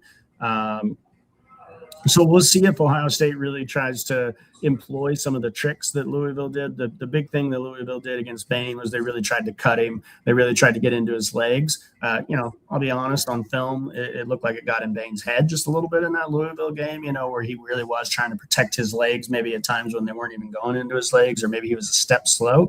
Some of those things happen. When I say slow, I mean because he's processing, like, are they going to go out my legs or can I go forward kind of thing. So we'll see if Ohio State does that. They don't do that on film a lot. They really are more of a power team. So, but when you have 3 weeks off, you might get some wrinkles. When you got a new play caller, as we've talked about with Ryan Day, they might throw a new wrinkle, things along those lines in there. So yeah, but they're gettable. I kind of want to spend a few minutes kind of walking through some of the things that I saw on the other side, right, where Miami can maybe attack Ohio State's defense. I got them on the mind apparently, but Ohio State's defense, with Patricia, I want to say that I was super impressed with the job that Patricia has done this year. He's really morphed that team throughout the year. You watch them against Texas and you're like, oh, this is a major penny team, right? And when I say penny, it's just what it sounds like, right? You got 5 linemen. They go in a lot of bear fronts against Texas. Probably trying to choke off that, Arch Manning +1 run game, right? Where, the year before with Arch Manning, that really seemed to be his big strength, was just kind of inserting into the run game. I think Ohio State was highly prepared for that, right? And really went with a lot of penny fronts. Later on, as the year has gone along, you've really seen Ohio State morph into an odd front. Now penny's a variation of odd, right? Where you walk your edges up and squeeze, but the alignment of it is different, right? So with a penny, you've typically got 2-3 techs, which is, lining up to cover up the bees basically, or using sim pressures to cover up the bees, however you want to align it. Was something that Ohio State did against Texas a lot. But as the year went on, they really morphed into an odd front. So for Miami, what Ohio State really wants to do is they want to choke that inside zone by occupying those interior gaps, right? I love slice A-gap track in this game as far as the run game goes, out of tight zone, some of those tight splits that Miami does, because slice changes the edge math, right? So when you slice, you're inserting a blocker where previously they weren't, right? Because you're slicing across or you're slicing in. If they slice in, you call that a lead. So the math stops the defensive end from being like a free hitter whenever you're using him as like your conflict player. So now you can change your conflict player, and your RPO changes the game a little bit, makes those linebackers think just a little bit more. So like if that edge slow plays it, you hand it, you hit that vertical crease, he's upfield, right? Kind of like Mark Fletcher's bread and butter, right? But if he's diving down, you can your slicer can block that guy and allow you to cut behind that, right? So you're not going to get 7 yards of play on it, but you might hit a big one out of that. So split zone, your slicer personnel wise. Yeah, I mean, it's got to be Lofton or Bauman, right? Those are the guys who have done it pretty much all year. If you wanted to kind of, go to more of a 4 wide or 3 wide with a Y, you could use Daniels or somebody like that. I think you want somebody bigger that because, Ohio State's a little different animal than some of these ACC teams up front, and definitely against Texas A&M as well. I was shocked at how small Texas A&M really was up front. I thought Miami just overwhelmed them with power. You're not going to get that with Ohio State. Ohio State is not that guy. They are big and powerful up front. Any of the ones that they have, you're certainly not going to, use a Tony trying to slice on Curry. I believe their big white guy edge. He's awesome. He's the one that I was talking earlier about how he gets into the passing lane. He uses power. That's a guy you got to prepare for, right? And so you're probably going to use a Lofton or a Bauman as your slicer guy, right? So then, you can also use split zone read with a sniffer slice. Again, I'm kind of going back to the slice. The sniffer, I've talked about this a lot this year. He aligns off the hip of the tackle, right? And, the sniffer name is just what you would think when you line up off a sweaty dude's behind, right? That's how that came about. And then you peak RPOs, to Tony. So Patricia, he's like, he runs replacement pressures, and he's trying to bait your quarterback into throwing hot, right? Into rotation. Same thing that Texas A&M did as well, but they weren't baiting you. They really did bring pressures. They weren't just sim pressures with Texas A&M, and they were loopers and trying to get in quick. But they were overplaying that hot, right? They were really trying to bait you into throwing hot in those situations with the peak or the glance. But when you insert a sniffer slice, now you have a chance to actually read a conflict player. And so when that conflict player actually vacates, you can now throw it, right? And if he comes, you are now running into a light box, right? So you really want to make sure that your quarterback isn't getting baited into throwing that first read based on pre-snap picture, because Patricia is going to change the pre-snap picture just about every time. It seems like whenever you get a chance to really see like the wide zone, either because you get all 22 or you get that end zone camera angle, right? You're really getting a chance to see the post-snap picture that they do, right? And they use Downs as kind of like their Swiss Army knife. He's all over the place as far as what they do with him. They use him as a box linebacker, use him as a nickel, as a star. They put him at the edge sometimes. I saw him at nose tackle a few times, which was pretty neat. They do sometimes have him as a post. So yeah, I think what Patricia's trying to do with that post-snap picture is really going to be one of the biggest keys to the game for Beck to be able to kind of like have options to where if his pre-snap is wrong, he's got those choice routes. He's got those RPOs. He's got the ability to, maybe pull and run 5 yards off the edge, things like that, right? So you always want to have those insert runs, those duo-ish where you've got a sniffer as the lead. To me, I think those sniffers, the tight ends, those half zone, those motion zones are big in the run game in this game, just because Penny and what they do with their odd fronts, they're built to spill zone runs, right? And when I talk about spill, that's trying to like get across the face of the blocker, right? And revert that running back. So now he's like outside of the blocker, right? And he's reverting those runs back inside, whether you're talking about Tony or you're talking about a running back or any other wide receiver. They're trying to get that back into their pursuit, right? So they spill outside, and now the runner cuts back into the pursuit, and they've got athletes and size everywhere who gets those guys down, right? So if you can, insert into spill fit, that hits it downhill, right? So now you've got Fletcher downhill, hopefully out of pistol, because, gosh, he was awesome out of pistol. Another thing I didn't call out earlier that I wanted to make sure and touch on was, we used more pistol against Texas A&M than we used combined all year. And Fletcher really flourished in it, I think, really being able to get downhill without kind of like, standing next to the quarterback. Really opened some things up for Fletcher. I thought that was a great change up in that game. Hopefully we do see a little more Pringle than we saw against Tam. But I feel like this is another time you can use that where you're just hitting hard downhill. Remember, guys, 4 or 5 yard runs on first down, that's a good thing. That's keeping things on schedule. You're staying out of those 2nd and 9, 2nd and 10s. It also forces their safeties to trigger, right? And we really want to force their safeties to trigger early in this game, because that opens up some of those some of those vertical shots later in the game if we can get the safeties to trigger downhill, right? I love counter against what they're doing as far as odd penny, because it gets a little cute at times with slants and replacements, right, where they're moving around a lot. I would like to see Miami run some gap runs in this game, because that punishes movement, right? And it gives the running back a read.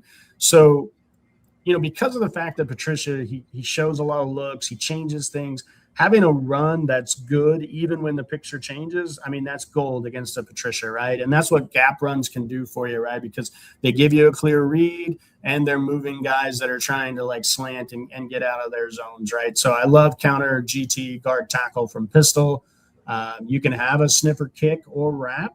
A kick he's basically just trying to like kick out an edge, right? Think about a guy on an edge trying to knock out. And then a wrapper is where, maybe he's on one side and he's pulling around and then trying to then get vertical again, right? So the difference between a wham is you're blocking horizontally on the guy as he's coming up. It's almost like a trap action. But with with a wrap, he's getting around the end and then trying to get upfield vertical, right, and block that way. And it's almost like he's motioning to the outside of whichever one, the tackle or maybe another tight end, and inserting as a +1 on that side. And that actually adds a gap, right? So now you've changed the picture on Ohio State a little bit when they're trying to change the picture on you. So their guys have to also communicate from counter GT from pistol. They don't run that a ton, but hopefully they decide to insert that against the Patricia defense. Pin pull, we did run that against Texas A&M. We've started running that more in the last 4 or 5 games. Love pin pull. I think toss probably works best, or toss crack. Using a tight end. Miami hasn't run that hardly at all this year. I don't know that we will, but that is one thing that I saw give Patricia's defense just a little bit of trouble. If you haven't picked up on it by now, I really believe like the tight end sniffers and whams and wraps and leads are going to be a big part of our run game, or at least should be in this game. So hopefully they're on point like they were against Tam. I love like Jet Orban to Tony. I really like what we've been doing recently, where the motions have kind of identified the coverage and then identify the front. And then you can either insert Tony into the run game like we saw on that, penultimate touchdown against Tam. But we've also seen him then stop and become a running back, right, after his motion, and we've identified what the coverage is, right? And if we have the right look, you've now got one of those linebackers on Malachi Tony, which is, gold. That's what everyone's looking for, right? So we're trying to do that some as well. Hopefully we save it for the right moments, right? And we make sure that we're getting the right front. Maybe we run the same play a couple times early, and if we get the same coverage look or the same post-snap picture both times, now on that third time you've set it up, right? So that's really something that I think you'll look for in this game as well. Jets, jet bluffs, zone cutbacks when the edge widens, all of the things that you're trying to look for to identify if they're playing it the way you want them to play, to be able to hit them with a big play, right? I love flood, sail against what Ohio State is doing defensively. And the reason why I love flood so much is because you've got options, right? So you're trying to identify what Ohio State does post snap, and Patricia is awesome, right? He's very good at what he does. So you're not going to be 100%, right? So what I love for my quarterback is to have more than one option. If what he saw or thought he saw originally isn't what actually happens, having more than one option to that side, flood allows you to do that, right? It just says, oh, okay, well, I'm wrong on 2. I've got 3. Hopefully, right? And if Ohio State shuts down all 3, you throw it into the stands, you live to play another day, hopefully, right? I do think this is going to be a game where you get a chance to hit some vertical shots. I think you're going to be able to dial up 1 or 2 vertical shots against what they do, especially when you do start to get those safeties to trigger. 4 verts, that's something that Dawson does quite a bit. His tree, was grown up on 4 verts. With Tony, you've got bender choice, right? I love bender choice out of 4 verts. It's just what it sounds like, right? Whenever you're running down, Tony has 3 options, 3 routes that he can be running. You've got your vert from the name, of course. You can bend it back. You can run a comeback, right? And so all of that's based on what Tony's seeing. Again, we need Beck to be on the same page. But if, the bender choice from the slot, your coverage identifier after the snap, if they spin or trap, Tony settles, right? If it's middle of the field close, he bends away from the post safety, and you've got a big shot there on your vertical. You love for the middle of the field close whenever you're running that concept, because it gives you that shot when he bends away. Screen package, you got to punish replacement pressure, right? If they're dropping an edge, and Ohio State really does like to drop their edges, especially to the left tackle side, field side, because they don't drop their Curry guy as much into coverage, but on the other side they'll drop, especially when that's there's no tight end over there, they'll drop him quite a bit. And they'll insert a second level rusher, the kind of the replacement pressure. And you really want your screens to hurt them, right? Make that dropping DL, your sniffer. You get him with your sniffer. You put him in a position he's not used to being, right? Whenever he's dropping into space, he's not used to now a smaller blocker coming at him, right? I love like middle screen, tight end delay screen off some of those mug looks. I also am really big on like that lead. I talked a little bit about it earlier, right? Whenever you run some of those leads, but now you can leak. I prefer it for Lofton because he's probably a little bit better of a pass catcher than Bellman. But what you do, is you wrap and you slice and you lead several times throughout the game. And then like in a big spot, you've got that lead and then he leaks. So what he does is he's leading up through the hole. He acts like he's going to smack the mic or whichever linebacker is spilling hard in that situation. That linebacker is probably going to try and spill that, as we talked about earlier, which means gets outside of him a little bit. Well, now your leak's going the other way, right? So now you not only like have the element of surprise, but when that linebacker's been spilling over and over and over trying to get outside of that tight end, if the tight end's going the other way, he's also got leverage, right? So that's an opportunity, I do believe, where you hit one of those big plays through just sequencing, right? And kind of the last thing, you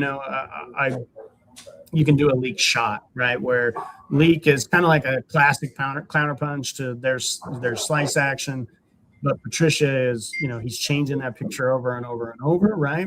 So this one's going to take a little bit more time, right? So you're probably going to need to have at least a 6-man protection and try and instead of leak to the flat, which is what I kind of talked about earlier, you try and get a leak vertical. We don't have the best personnel for that this year. That was more of like an Arroyo type of, vertical shot off leak. But I think you can absolutely try it, or maybe you even try it with a CJ Daniels. Maybe he's leads a couple of times and they get lulled a little bit there and you're able to leak him. But those are kind of like the ways that I would attack Ohio State overall. You've got a couple of rules that Miami cannot break or you're going to look bad, right? You cannot live on pre-snap quick hitters. I talked about Louisville and how they, really baited with bluff pressure and they peeled and dropped defenders. Patricia does that for a living, right? That's something his defense does over and over and over, and they come up and tackle. You cannot live off of that against Ohio State, even if you want to. And every pressure has got to be coverage safe. Your answers are not throw hot into space over and over. Like, again, we saw against Louisville, right? Our answer to what Louisville was trying to do was throw hot into space. That last pick that Beck threw, I mean, it was a hell of a play by the Louisville guy, don't get me wrong, but Ohio State's got hell of a linebackers. So you're going to see that happen if you try and just have a pre-designated hot versus what their pressure looks are, right? Your answer's got to be flood, screens, runs, choice routes that are correct, even if the blitzer drops and a new guy replaces him. So that's kind of the way I would draw it up. I know I just talked for about 20 minutes uninterrupted there, and sorry about that, but kind of get excited. Do what? I'm sorry. It's the easiest job we ever had. Yeah. Love it. Well, you guys got any follow-ups on any of that, or kind of, counters to what I said there? I'll let Pete. A lot of sniffing, a lot of slicing. But no, I don't have anything else to add there. Well, here, I'll ask. I mean, really, to me, it's – you talk about the other – you talk about Malachi Tony. I think if you watch – and really, I watched more than the Indiana game, watched the Texas game, watched some of their more difficult opponents, Michigan. But really, the Indiana game, which jumped out to me, is they lose their more dynamic weapon early in Cooper. And was not like a high-scoring shootout type of game. There was a few plays here and there, but there were situations where contested catches, guys that are not the most explosive and dynamic players, but that have good ability with the ball in the air. Surratt, these are good players. They're not, obviously, Surratt's going to get drafted. That wheel down the route late in the game, that salted the game for Indiana. That was a wheel vertical that was a contested catch. Guy goes up, gets it, big time play. I mean, yeah, you got to have that. These games are going to CJ Daniels can do that, is what I'm getting at. He's not going to be running away from guys, but I think he can. If they are really worried about Tony here, and they have great defensive backs always, they recruit the best corners in the country. Devin Sanchez, who's kind of the third guy for him. I saw him up close. He was unreal. So they're going to trust their guys to a degree. I think you have to believe he got you here. CJ Daniels, to me, just one or two big catches, contested catches, or whoever else, but focusing on him in particular, could be a difference maker in this game. One thing that we haven't talked about is just the pace of play. This is the slowest team in the league, in the country. And we talk about Ohio State. Like, they are, not in terms of their speed of the players, obviously, but in terms of the way they play, they're 136 out of 136 in seconds per play. I think Miami's like 129. I was going to say Miami had much faster. So right, but both teams possess the ball at a pretty high rate. They're good, efficient teams on third down. So, I mean, this might not be a game with a lot of plays in it, right? So Texas A&M wasn't either. Like, one or two of these big plays, and of course, they have two of the biggest playmakers in the country at receiver, but two or three big plays might shift this one in a different direction. That's one thing I want to ask you about. And then the other is, I was surprised, given how athletic and talented this defense is and how confusing some of the stuff they do is in the back seven. They're 90th in interceptions per game, which I was surprised by. Miami is 21st in the nation. So they actually don't, kind of like how Texas A&M was, which, by the way, Beck did not throw an interception in this game. So if you look at, like, Beck's interceptions against the teams that take the ball away, which is SMU, Louisville, USF, he threw the majority of his picks, the vast majority of his picks. Those guys rank high in interceptions. That's part of how they play. It's part of what they do. Texas A&M didn't going into the game, and they didn't end the game. 0 picks. None were really even close. Ohio State, for all of the incredible things they do on defense, I was surprised they don't take the ball away. So just like the pace of this game, like, how do you see those numbers factoring into what we see on the field? Hey, you guys that listen each week, they probably get tired of hearing about it, right? But these games, they boil down to, do you make the plays on third down? Do you come up with your turnover opportunities, right? Because again, you're in the playoffs. You're going to be playing good teams. You're going to be playing teams that have talent all over. You're going to have coaches that are high paid, that do a good job, that game plan well. And so in these situations, you're gonna set up a bait, right? And when I talk about that is like, let's just say you're gonna set up a robber, right? Who's gonna drop into their tendency on third down, right? And Stan's gonna throw it, and he's gonna throw it to where, it's a tough catch. Do you catch it or do you knock it away? A lot of times that can be the difference in the game, right? And you could have the same situation come up with Ohio State.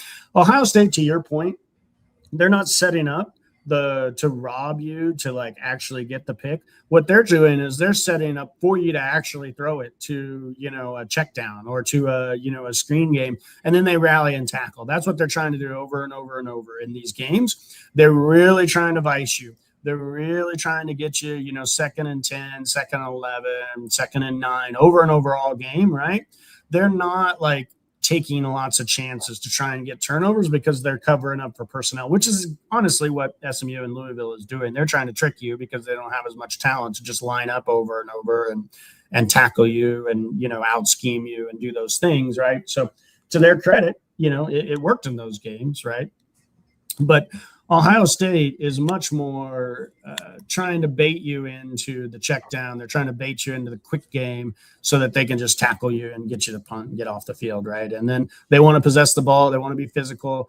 They'll take explosives if you let them, right? But for the most part, they just know they have more talent and control the game, and they know you're not going to be able to score enough points to beat them. And even with not having a ton of plays in some of these games, I mean, you see them win 42-3, 45-10, right? And it's just because they suffocate you, and then eventually they hit the explosive or they just pound it to where on offense you have to take chances. You go for it on fourth down, you don't get it. You set up short fields, and then Ohio State just kind of capitalizes. They're really a lot more like a boa constrictor who just kind of squeezes the life out of you as the game goes along, rather than like one of these just conquerors that are attacking over and over. I think you're looking for the word venomous, venomous snake. I've heard that phrase before, man. I don't know where, but I'll take it. The personnel wise, you mentioned Curry a lot. 97 Kenyatta Jackson, someone that we know, I've watched him since high school, always looked the part, has become a good pass rusher over time. Sort of a slower developing player. He's in that class with Shamar Stewart, Nigel Lee Kelly, who's actually probably going to get drafted out of UCF, R. Mason Thomas, who you see at Oklahoma. A lot of South Florida pass rushers that year. Kenyatta Jackson, probably the most physically impressive, just as far as like looking the part of a pass rushing defensive end. I don't see him as very stout against the run, at least not at this level of football. I thought Michigan victimized him a bit. I thought Indiana right out the chute went right after him. I'm just knowing him from high school. He was never known for that. Personnel-wise, we saw with Cassius Howell first drive. What was that? I think about the first drive. First half for sure. Now Inoa just kind of tossed him like a rag doll. Mark Fletcher went off tackle and sort of set the tone for that game in the running game. Different body types, but I think Kenyatta Jackson could be that weak spot when you were trying to run the ball against Ohio State. I don't know what you've seen from their ends. You talked about Curry's stoutness, what you've seen from Jackson, number 97. There's the reason I haven't mentioned him much yet. He's not as good. He's not the same kind of player as Curry, right? I like my chances with Bell, going up against Kenyatta Jackson quite a bit. I like Bell running right at him. I like, my rapper, Cooper coming around on some of those guard H, which is kind of like your sniffer tight end, if you want to, kind of talk about it that way. Some of those counters, right, and just trying to play bully ball against him. To me, he's a target in the run game, much more so than Curry. I was really impressed with Curry. I kind of threw some water on Howell a little bit. I will build up the other guy. I will build up Curry. He was what you kind of see, and you see him on small American teams, and I understand why. I felt like he was the real deal and not just a stat chaser who maybe get some cleanup sacks against the Florida Internationals of the world and build up their stats that way, right? Curry shows up in all the games. He showed up big time against Indiana. He absolutely wrecked Indiana, in that game, and was again one of those, oh, this is a dude type of moments for me when I went back and watched that game and really focused on Curry quite a bit. Jackson, to me, nice player. If you're starting at Ohio State, you don't suck, right? You're going to be a good player at Ohio State starting too, because of the dimensions and the way he's rushing the passer. Yeah, he'll be a prospect. What some defensive line coach will believe they can get him to, string moves together better, understand what to do with his hands a little bit more, some of the rip moves, some of the sequencing that comes with just becoming a developed pass rusher. You see that with Chop Robinson with the Dolphins, right? He just has to kind of learn, after that initial move is stalled a little bit, what do you do as far as counters go?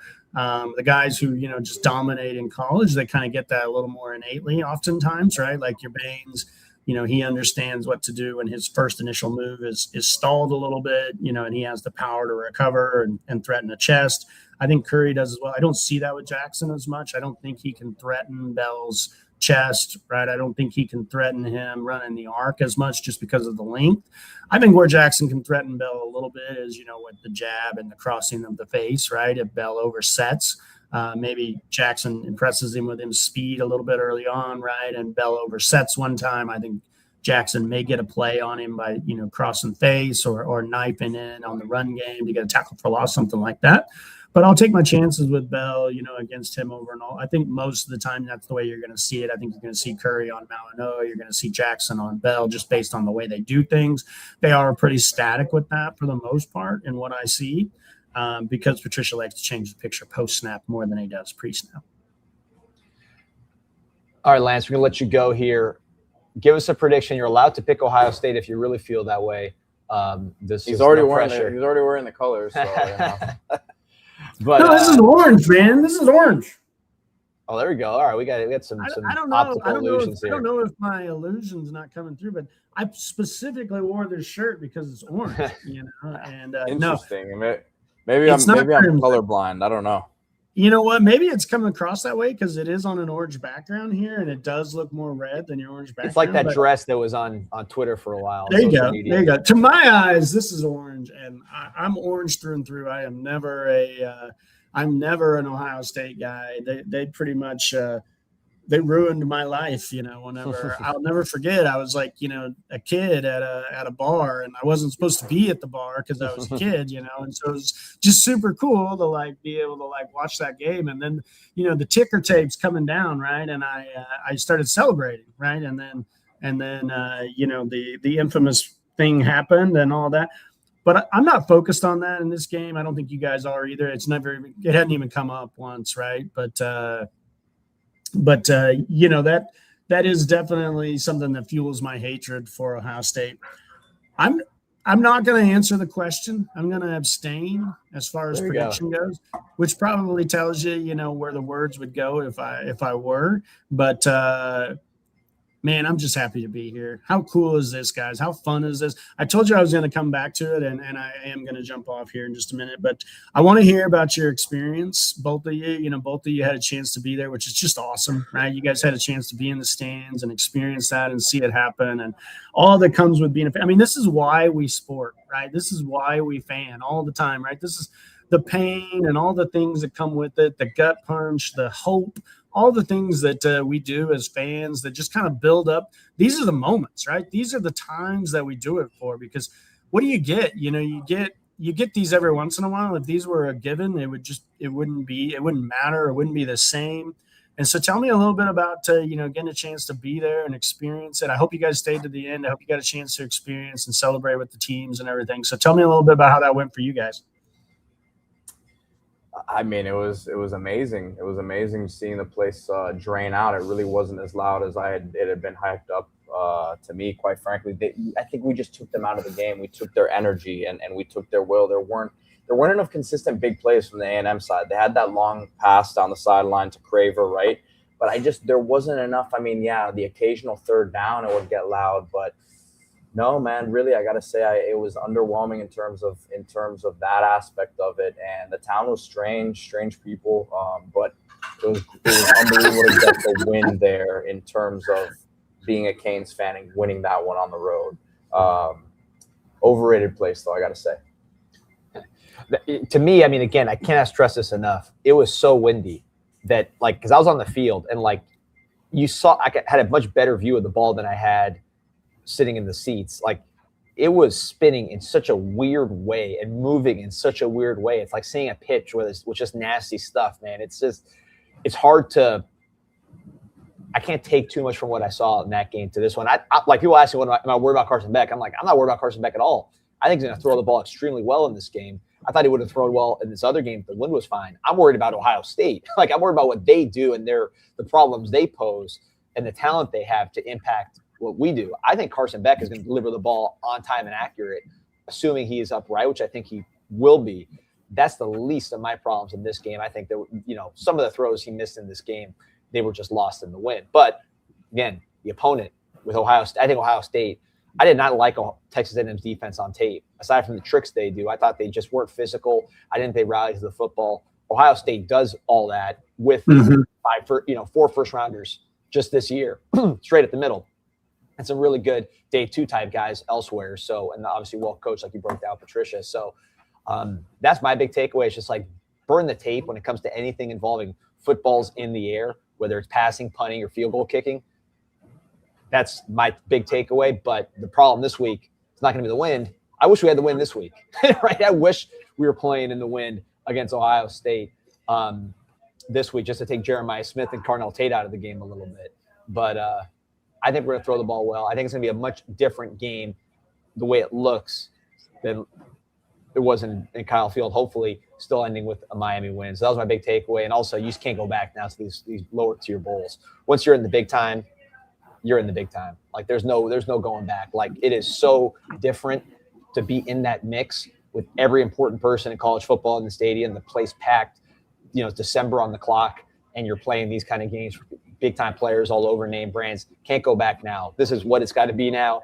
And it's going to feel like, as bad as it felt to go to these CarQuest Bowls and all this stuff for all these years, doing that after this would be traumatic. I can understand why these big time programs, when they go take a step back and leave the playoff scene for like a year, they get so impatient, because when you have it, it is intoxicating. So anyways, that's my big takeaway, but I'll be there this week at the Cotton Bowl, and we'll be breaking down the semifinal with you next day. So be ready. I don't know. It doesn't sound like Lance thinks that that's going to be happening. No, I'm not taking the bait. I'm going to abstain. I'm going to be a happy fan. I'm excited. You said what you believe without saying the words, my friend. But listen, I mean, so on Steve Smith saying, get a scared ass off the show. Do you sound scared too? I'm not scared at all. I mean, here's what I'll say. Ohio State's the favorite. They've been the best team all year. They have 5 first round picks. They've had this success consistently. So they're used to winning. They know how to win. They have good coaching. I really do think that their offensive line was really bad compared to what I expected. Now, it's not a bad unit. It's not like they wouldn't be here in the playoffs if it wasn't good. But I thought Notre Dame and Texas A&M were significantly better. I thought particularly that right side of the offensive line for Ohio State, I was shocked how bad it was. I mean, I'm being candid. I can't believe a team with that quality of player has that bad a right guard or right tackle. That was my takeaway. And I think if you're picking a position that can completely change, like all the other stuff we talked about, if Miami's getting 8 sacks in this game, 7 sacks in this game, or however many hurries we had against Notre Dame, their worst pass rushing grade since they started charting, 7 sacks against Texas A&M, which better offensive lines. Like, if we're in that range against Ohio State, a lot of this other stuff doesn't matter because the defensive line can completely dominate the game. We saw it in 2002 when Ohio State beat Miami.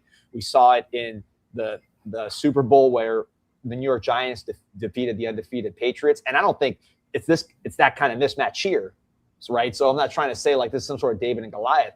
I'm just pointing out that when the defensive line dominates, you could throw a lot of the other stuff out. Will that happen? We'll see. But I'm That's not their scared path at all. to victory. I think we match up pretty well, quite frankly, given that they're the best team. There's only so much you're going to match up with the best team, right? But we have a huge mismatch on the defensive line. We have an advantage on the offensive line. And when you cover these big receivers, I was more worried about covering these Texas A&M receivers, not because they're better, because I think Ohio State's receivers are significantly better, but because we have big corners that can run. I mean, Xavier Lucas runs a 4.3, 6'1", 200.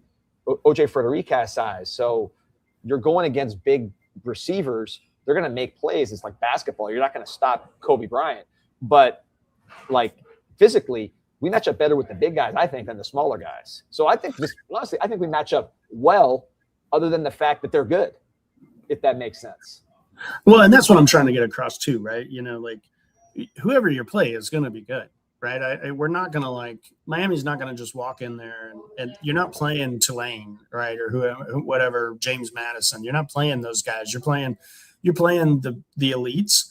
And for that, you know, I'm going to tell you what I see on film, right? Which is that they're good and that they have all kinds of dudes up front and they have offensive players like Jeremiah Smith, right? Does that mean that, you know, Miami can't win the game? No, I don't think that at all. I think Miami is very good. I think they are one of the elite teams. I think they are a top 5 team this year. I've said that on this podcast multiple times. I was just as unhappy as everybody else when we had the lull with Louisville and SMU because I believed we weren't going to get a chance to show it in the playoffs, right? And you just walked into, in my opinion, the toughest place in college football to win a game and never trailed. And now you get a chance to go, guys. We've beaten Notre Dame this year. One of my life rivals growing up, right? Florida. We hated Florida when I was growing up. Florida State, that was our team every year, right? Pittsburgh, how many times has going to Pittsburgh been a nightmare for Miami in December or November, whatever it was, right? Late in the year, right? We won that game. Virginia Tech, we went to Virginia Tech and beat them the week that they are, you know, super excited to announce this new head coach, right? Think of all the pelts, all the rivals on the wall this year. And now you got a chance. You got a chance to come back and take the big one. Take the number 1 team, the defending national champions, heart, and, you know, really announce to the world what you are and what you can be. And this Ohio State team is beatable. And they came off a loss. They came off a loss. Yep. So hopefully we're talking. Go ahead. Go ahead. No, I was just going to say, let's see what happens. I'm excited to watch it. I don't think Miami is going to dominate them. But if you're looking at the percentages, you know, and it's 55% Ohio State, 45% Miami, that's a good chance, right? And that's probably about the way I see it, right? I see it as a near toss-up, slightly lean Ohio State, sometimes because they've done it before, right? They went and did it last year and showed it, and now we just kind of got to see it a little bit more. But, guys, we got a chance. We are back. Go enjoy it. Thanks for having me on. I really appreciate it, and we'll talk soon, okay? We got to get another shade of orange for next week when we're breaking down the semifinals. So a lighter shade of orange for. No, I'm going green next week. I'm going green. There we go. I've got a green with a U on it. Y'all can't give me any hard time. I see Lisa. I see the comments. I see people calling me out as colorblind. Fine, y'all win. All right, we'll do it. We'll do it better next time. For the record, I said I was colorblind. I didn't call you. I said I might have been seeing wrong. I do see the chair behind you looks more orange to my eye. Yeah. It is more orange. No, don't get me wrong. It is. But and we got Georgia and Ole Miss next week, so we can't mess with the red. Yeah, one of those two. Yeah. I can take it. I can take a hard time. No worries. I earned it. We'll see you later, guys. Take care. All right, Lance. Thank you. See you, Lance. Real quick, Pete, let's talk about our friends at KashKick. Let's give your free time a raise. A lot of people got the day off today, so you're messing around on your phone, just hanging around the house. Why don't you make some money in that free time? KashKick, KashKick in the App Store, 4.5 plus average rating, 1.5 million plus downloads. You could play games. They're all consolidated on your phone, whatever you like to play. You could do surveys. You could do, you know, just browsing, and you're making money on the side going straight to your PayPal account. One of the biggest apps in the country. KashKick, KashKick. Also want to shout out my guy who is right next to me on the sideline, living and dying with every snap, and that is the ultimate insider, OrchidManFlorida.com, ORCHID Man Florida. Want to know why he's on the sideline? Part of it is because the guy's one of the top landscape artisans in the country, certainly in South Florida, from Palm Beach down to the Keys. You got some landscaping needs, whether it's residential, whether it's commercial, talk to the man himself, ORCHID Man Florida. He'll do a premium job, and they will they'll monitor your whole operation. They'll make sure that they are the quarterback for all the dirty work, not just the pretty work and the pretty flowers, but making sure that everything is running, the irrigation, the hurricane prep, tree stump grinding, you name it, maintenance. 10% off your first service for a limited time only. Call 786-271-0332 or go to OrchidMan Florida, ORCHID, manflorida.com. A lot there with Lance, man. He was breaking it all down. We got to figure out, we got to start clipping up the things he correctly calls for the next week, because he is really, he's been on it, man. He did say he called that wheel route to Malachi Tony. He did talk about this being a big Fletcher game, a lot of that duo hitting against Texas A&M and all the movement they do. So that's why they call him the professor, man. He's giving you the preview ahead of time. Yeah, without a doubt, man. Great stuff from him as always. There's sometimes, man, I have a question lined up, and then he goes a couple more minutes, and then it's kind of like the line of questioning. You got to keep up, man. Well, yeah. At that point, he's either answered the question I had, or we're on to a different topic. So, well, here's a topic we could talk about, Pete, that I know you are ready to talk about. Let's just start. We're going to go around the world of college football. Here's a little bit. We're here at Duffy's Tavern, right there on the edge of Coral Gables, and let's just talk a little bit about what's going on outside of the college football playoff, which is where Miami is sitting and where we like to sit. We'll talk about the little people a little bit, Pete. But here's a question from Kevin Dennis. He's asking, is Jaden Baugh going to Texas? They're getting rid of all their running backs. So I want to talk about some running back upheaval. Could it impact the Hurricanes in some way? These are all dominoes, man. One thing falls, the other one falls as well. So the big domino here today, Quintrevion Wisner, number 5 for Texas. You've seen this guy run all over Texas A&M. He's a good player, even though Texas did not run the ball particularly well this year. This guy's had NFL interest. Has announced he will enter the portal. Look at Cedric Baxter, who was the top running back in the country when he came out from Orlando. He's into the portal. Had some injury. Trey Wisner gone. Jarrett Gibson from IMG, another highly rated player. Ricky Stewart. So 4 running backs from Texas leave. You got Florida's running back coach now joining the Texas coaching staff as running back coach, Jabbar Juke. I think I'm saying his name right. Jabbar Jalouk, I'm sorry. And this is a team that really is trying to run the ball better. So, Pete, when you see this and a premium guy like this enter the portal, first of all, he's going to have his own interest. Where's he going to land? That's going to be an interesting one. It's a Texas kid. But then also, does this mean that they're going to start Derek Cooper as a 5-star true freshman getting paid a lot of money? Or can you see this being a Jaden Baugh landing spot?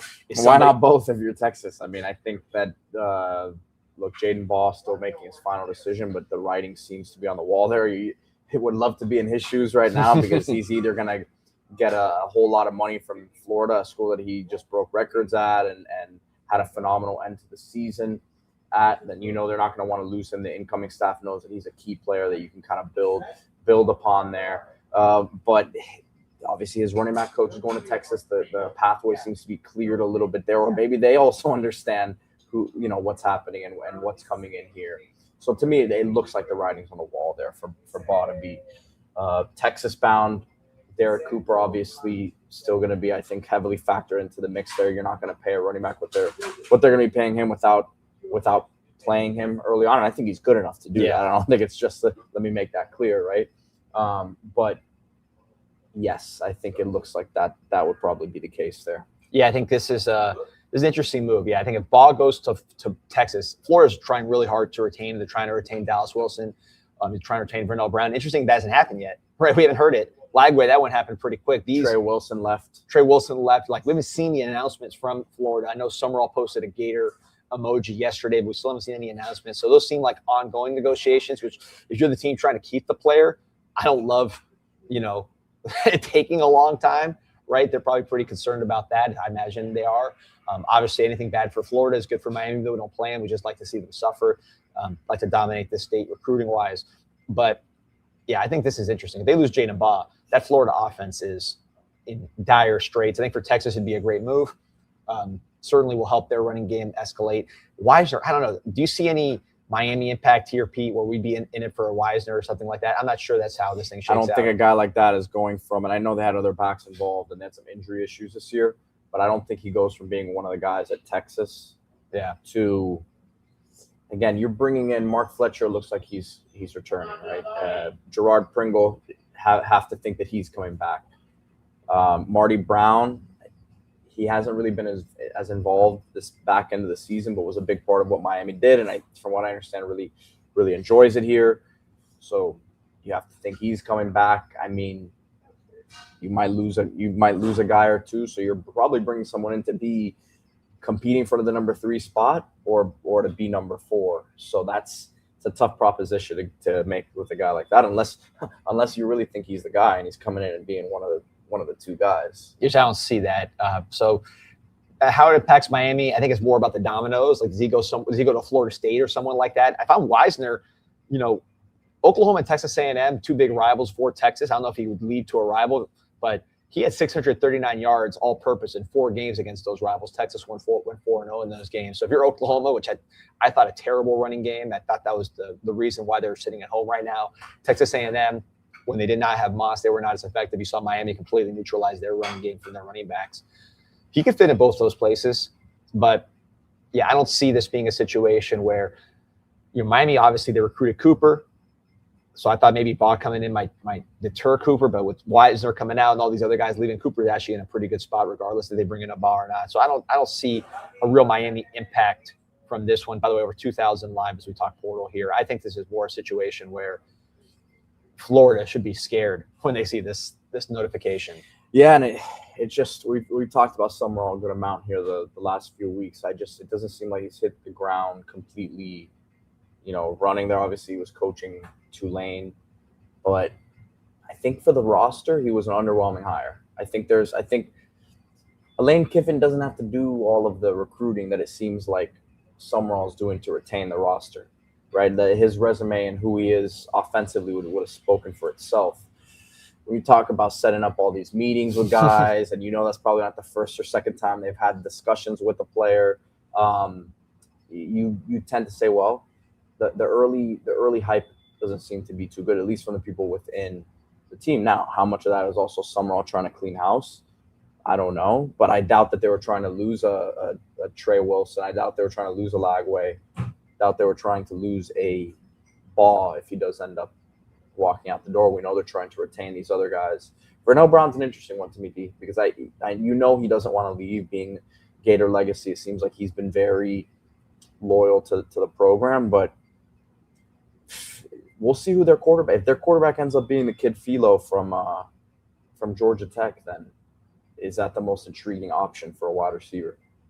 Yeah, no, it's looking very just not big time, for lack of a better word. Like the big time guys they're fighting to keep, and the guys they're bringing in, like you said with Philo, is not like anyone that gets you too excited. They lose Lagway, who at least has the potential to be big time. So yeah, it's interesting. And then just looking at I pulled up the ACC top running backs because Jabari Taylor's gone. He led the conference in running. Nate Shepard looks like he's going back to Duke, which is a big get for Duke. Duke's going to play Miami next year. They're going to have a pretty good offense.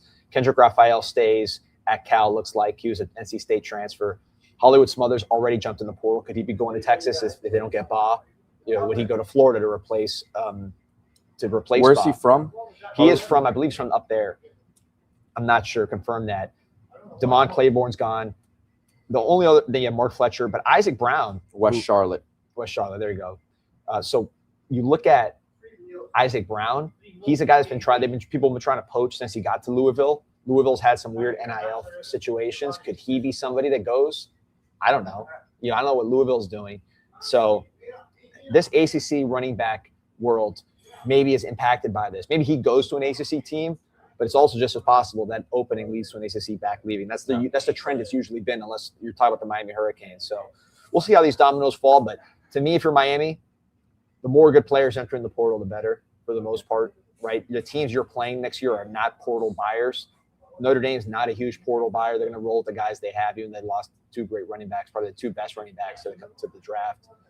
Maybe Notre Dame gets one of these guys. They're not a big portal shopper. They got Malachi Fields last year, receiver, so we'll see what that happens. But other than that, the teams on my schedule are more portal losers than portal shoppers. So to me, the more portal guys jump in, the better it is for Miami competing for some of these players. Yeah, and Miami's going to be picky, man. I really think they're going to be picky at certain spots, as we keep talking about. Just the fact that, they're probably going to bring in double-digit players, but there's certain spots you're going to have to spend big on. By the way, I think we should mention, because this was big news that hit over the weekend, Dylan Stewart returning to South Carolina. Looks like, when they brought back Shane Beamer, you kind of had to have some sort of guarantees that some of these big time guys would be returning, right? You weren't going to bring them back if it meant you were also going to lose these big time talents like a Sellers. Harbor, I don't know if he's announced officially, but I would imagine that he's coming back now at this point. Yeah, he announced, he did a whole video, which I think was, his video was too spectacular for the player. You know, he had like a whole dramatic sit down, like they filmed him putting the mic on and stuff, the whole performance. He'll still be he'll be a first round pick when it's all said and done. And you if think he came so? to my Harbor? I don't see it. He can't cut. I think he will be. I think he's just you're not going to be able to. That's what they said about DK Metcalf. They did, but DK Metcalf was productive, though. He was more productive than Harbor's been, but I just think those flashes are special, man. How many guys are moving around at his size? I think someone will fall in love with it. Let's go back around the country, Pete, and we've been talking about dominoes. To me, this is a big one. Kyle Whittingham, the 66-year-old stud coach of Utah, he's been one of the best coaches in the country for a while, has emerged as the focus of the University of Michigan's coaching search. What does this mean for all the dominoes? I was hoping maybe somebody with a quarterback would transfer would go to coach Michigan, like a Jed Fish, just to get the quarterback dominoes in Miami's favor in the portal. But Whittingham ends up, doesn't taking the job yet, but you know how these things go. Once these tweets start coming out, that means this thing's headed to the finish line. I mean, listen, his old QB at Utah is out there. It could be out there. Dampier? He's got another year of eligibility. And that Bird, that true freshman, I'm telling you, that guy's nasty. So maybe Bird is going to end up being the guy, and Dampier kind of sees. I mean, I think Dampier is nasty. I think. But you wouldn't take it from Miami, you think? I mean, not the perfect fit for the offense. Yeah. But you don't think he could win a lot of games here? I would take him as an ACC quarterback if I'm some of these teams. I don't know about Miami. That's, to me, he didn't throw well enough, I don't think, for me. But as you start to get down the list of, I mean, who would you rather have, him or Bailey? Bailey. For example. Bailey, okay. Yeah, I mean, by far, not even close. I don't think he's the best quarterback in Utah. I think that other guy, Bird, is going to beat him out. But he's a good player. He's definitely a starter somewhere. So this is an interesting one. I'm higher on him than you then. This is an interesting one with Whittingham because 66 years old. He's in great shape. I don't think he's going to be like, falling asleep on the sidelines or anything. But clearly it's like a short-term type of play. It's not like they're trying to get somebody for 20 years. This looks like they're trying to get a guy to be there for this stretch. And part of me wonders this, Pete. They're trying to win now, obviously, when you're bringing a Whittingham. Just pulling up his record as a coach, it's 177 and 88. Been really, really good recently. Won the Pac-12 back when that was a thing. 2021, 2022, and just pro after pro after pro. I pulled up the Utah draft history. Listen to this, man. Last year, you had 5 guys drafted, Cole Bishop and Jonah Ellis, day 2, and then 3 day 3 picks. The year before, 3 guys, including Dalton Kincaid, a first rounder. The year before that, Devin Lloyd, a first rounder, one of the best linebackers in the NFL. Look at the year before that, the 2020 year. I mean, you're talking about 7 guys drafted, including Jalen Johnson, one of the best corners in the NFL, Julian Blackman, Zach Moss, local guy from down here in South Florida, Terrell Burgess, an explosive defensive back, and then more guys that went on day 3. So these are like just loaded draft classes year after year after year. Probably, to me, one of the best evaluators and developers in the country. You put him at Michigan. If you're talking about a short reign where he might bring in some really good players that are maybe undervalued and then get the most out of Bryce Underwood, like a 3-4 year stretch, I think it makes sense. You're just not going to get a long-term fit with him. Yeah, I'm still not really sure what happened there at Utah. It seems like, as I mentioned on the show with Mike the other day, I don't think that he was too happy with that private equity deal that they were bringing in. It kind of felt for him that the writing was on the wall, that they'd be trying to look for his replacement in the next year or two. The track record is great. I mean, I think that also you have to look at the fact that Michigan's at a point with their program where they've had these issues just institutionally, right? And it's spanned over coaching staffs. It's spanned over a lot of different things here that you need to get someone in there who you feel like can actually run a program the right way, which you never know the ins and outs of the program, but it seems like from the outside he's done it the right way at Utah. For sure. So I think he'd be able to come in there, kind of assess where the program's at. And I would have to look at what their recruiting numbers look like in terms of the rankings over the years at Utah. We know that they've done a great job finding guys who wouldn't be normally highly ranked, and they've done really good job recruiting the trenches. Yeah. In Utah, would have to really see what kind of guys does he bring over to South. Are they gonna be able to hit that poly, market the way they did at Utah? That would be you give him that backing in Michigan, and I think he can build a pretty strong recruiting pitch.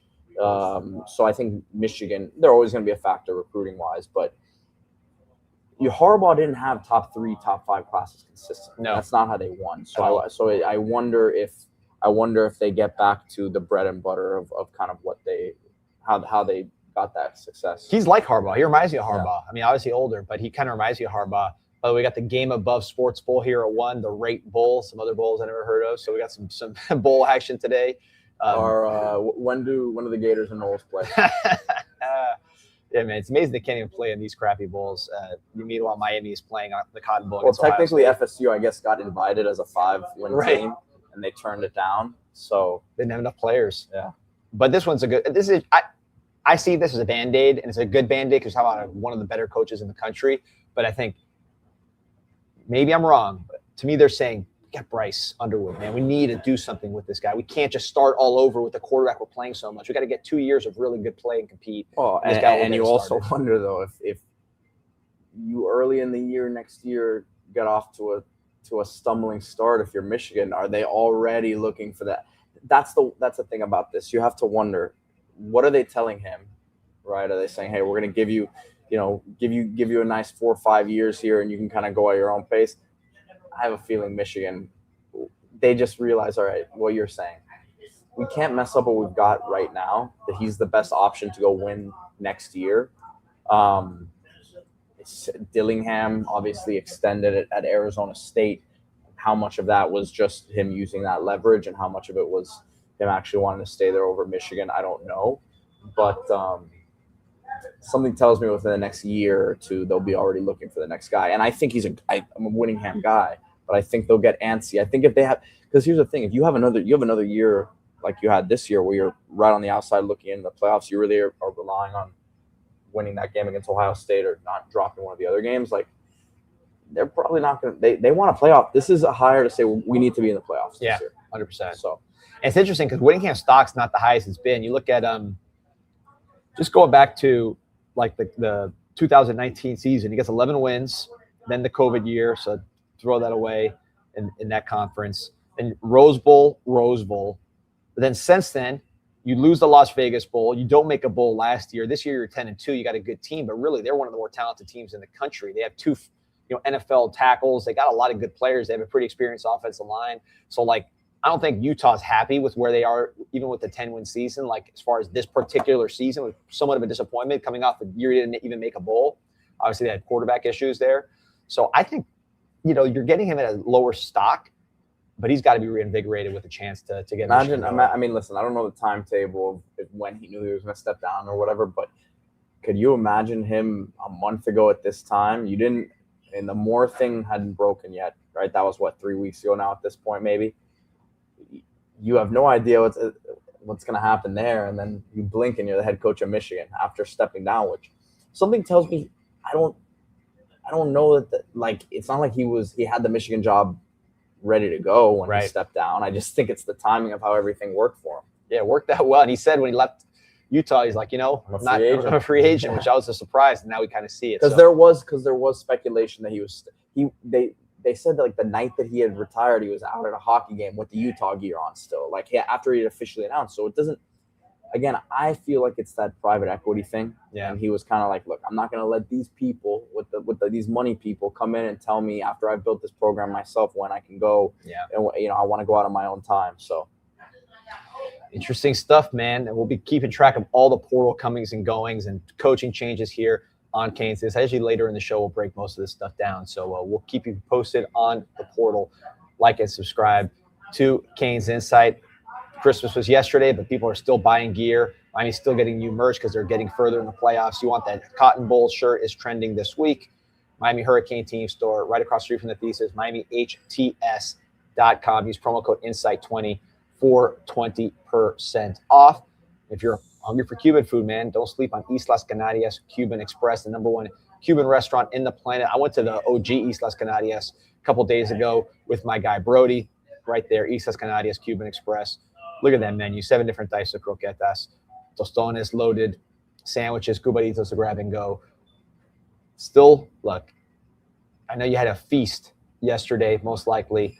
Switch it up, get some Cuban food. East Las Canarias Cuban Express, #1 Cuban restaurant on the planet. I gotta pull this comment up from our boy Joel from earlier, D, because it gives me the chance to, when you were talking about playing those bowl games that we've been playing in these last 20 years compared to now.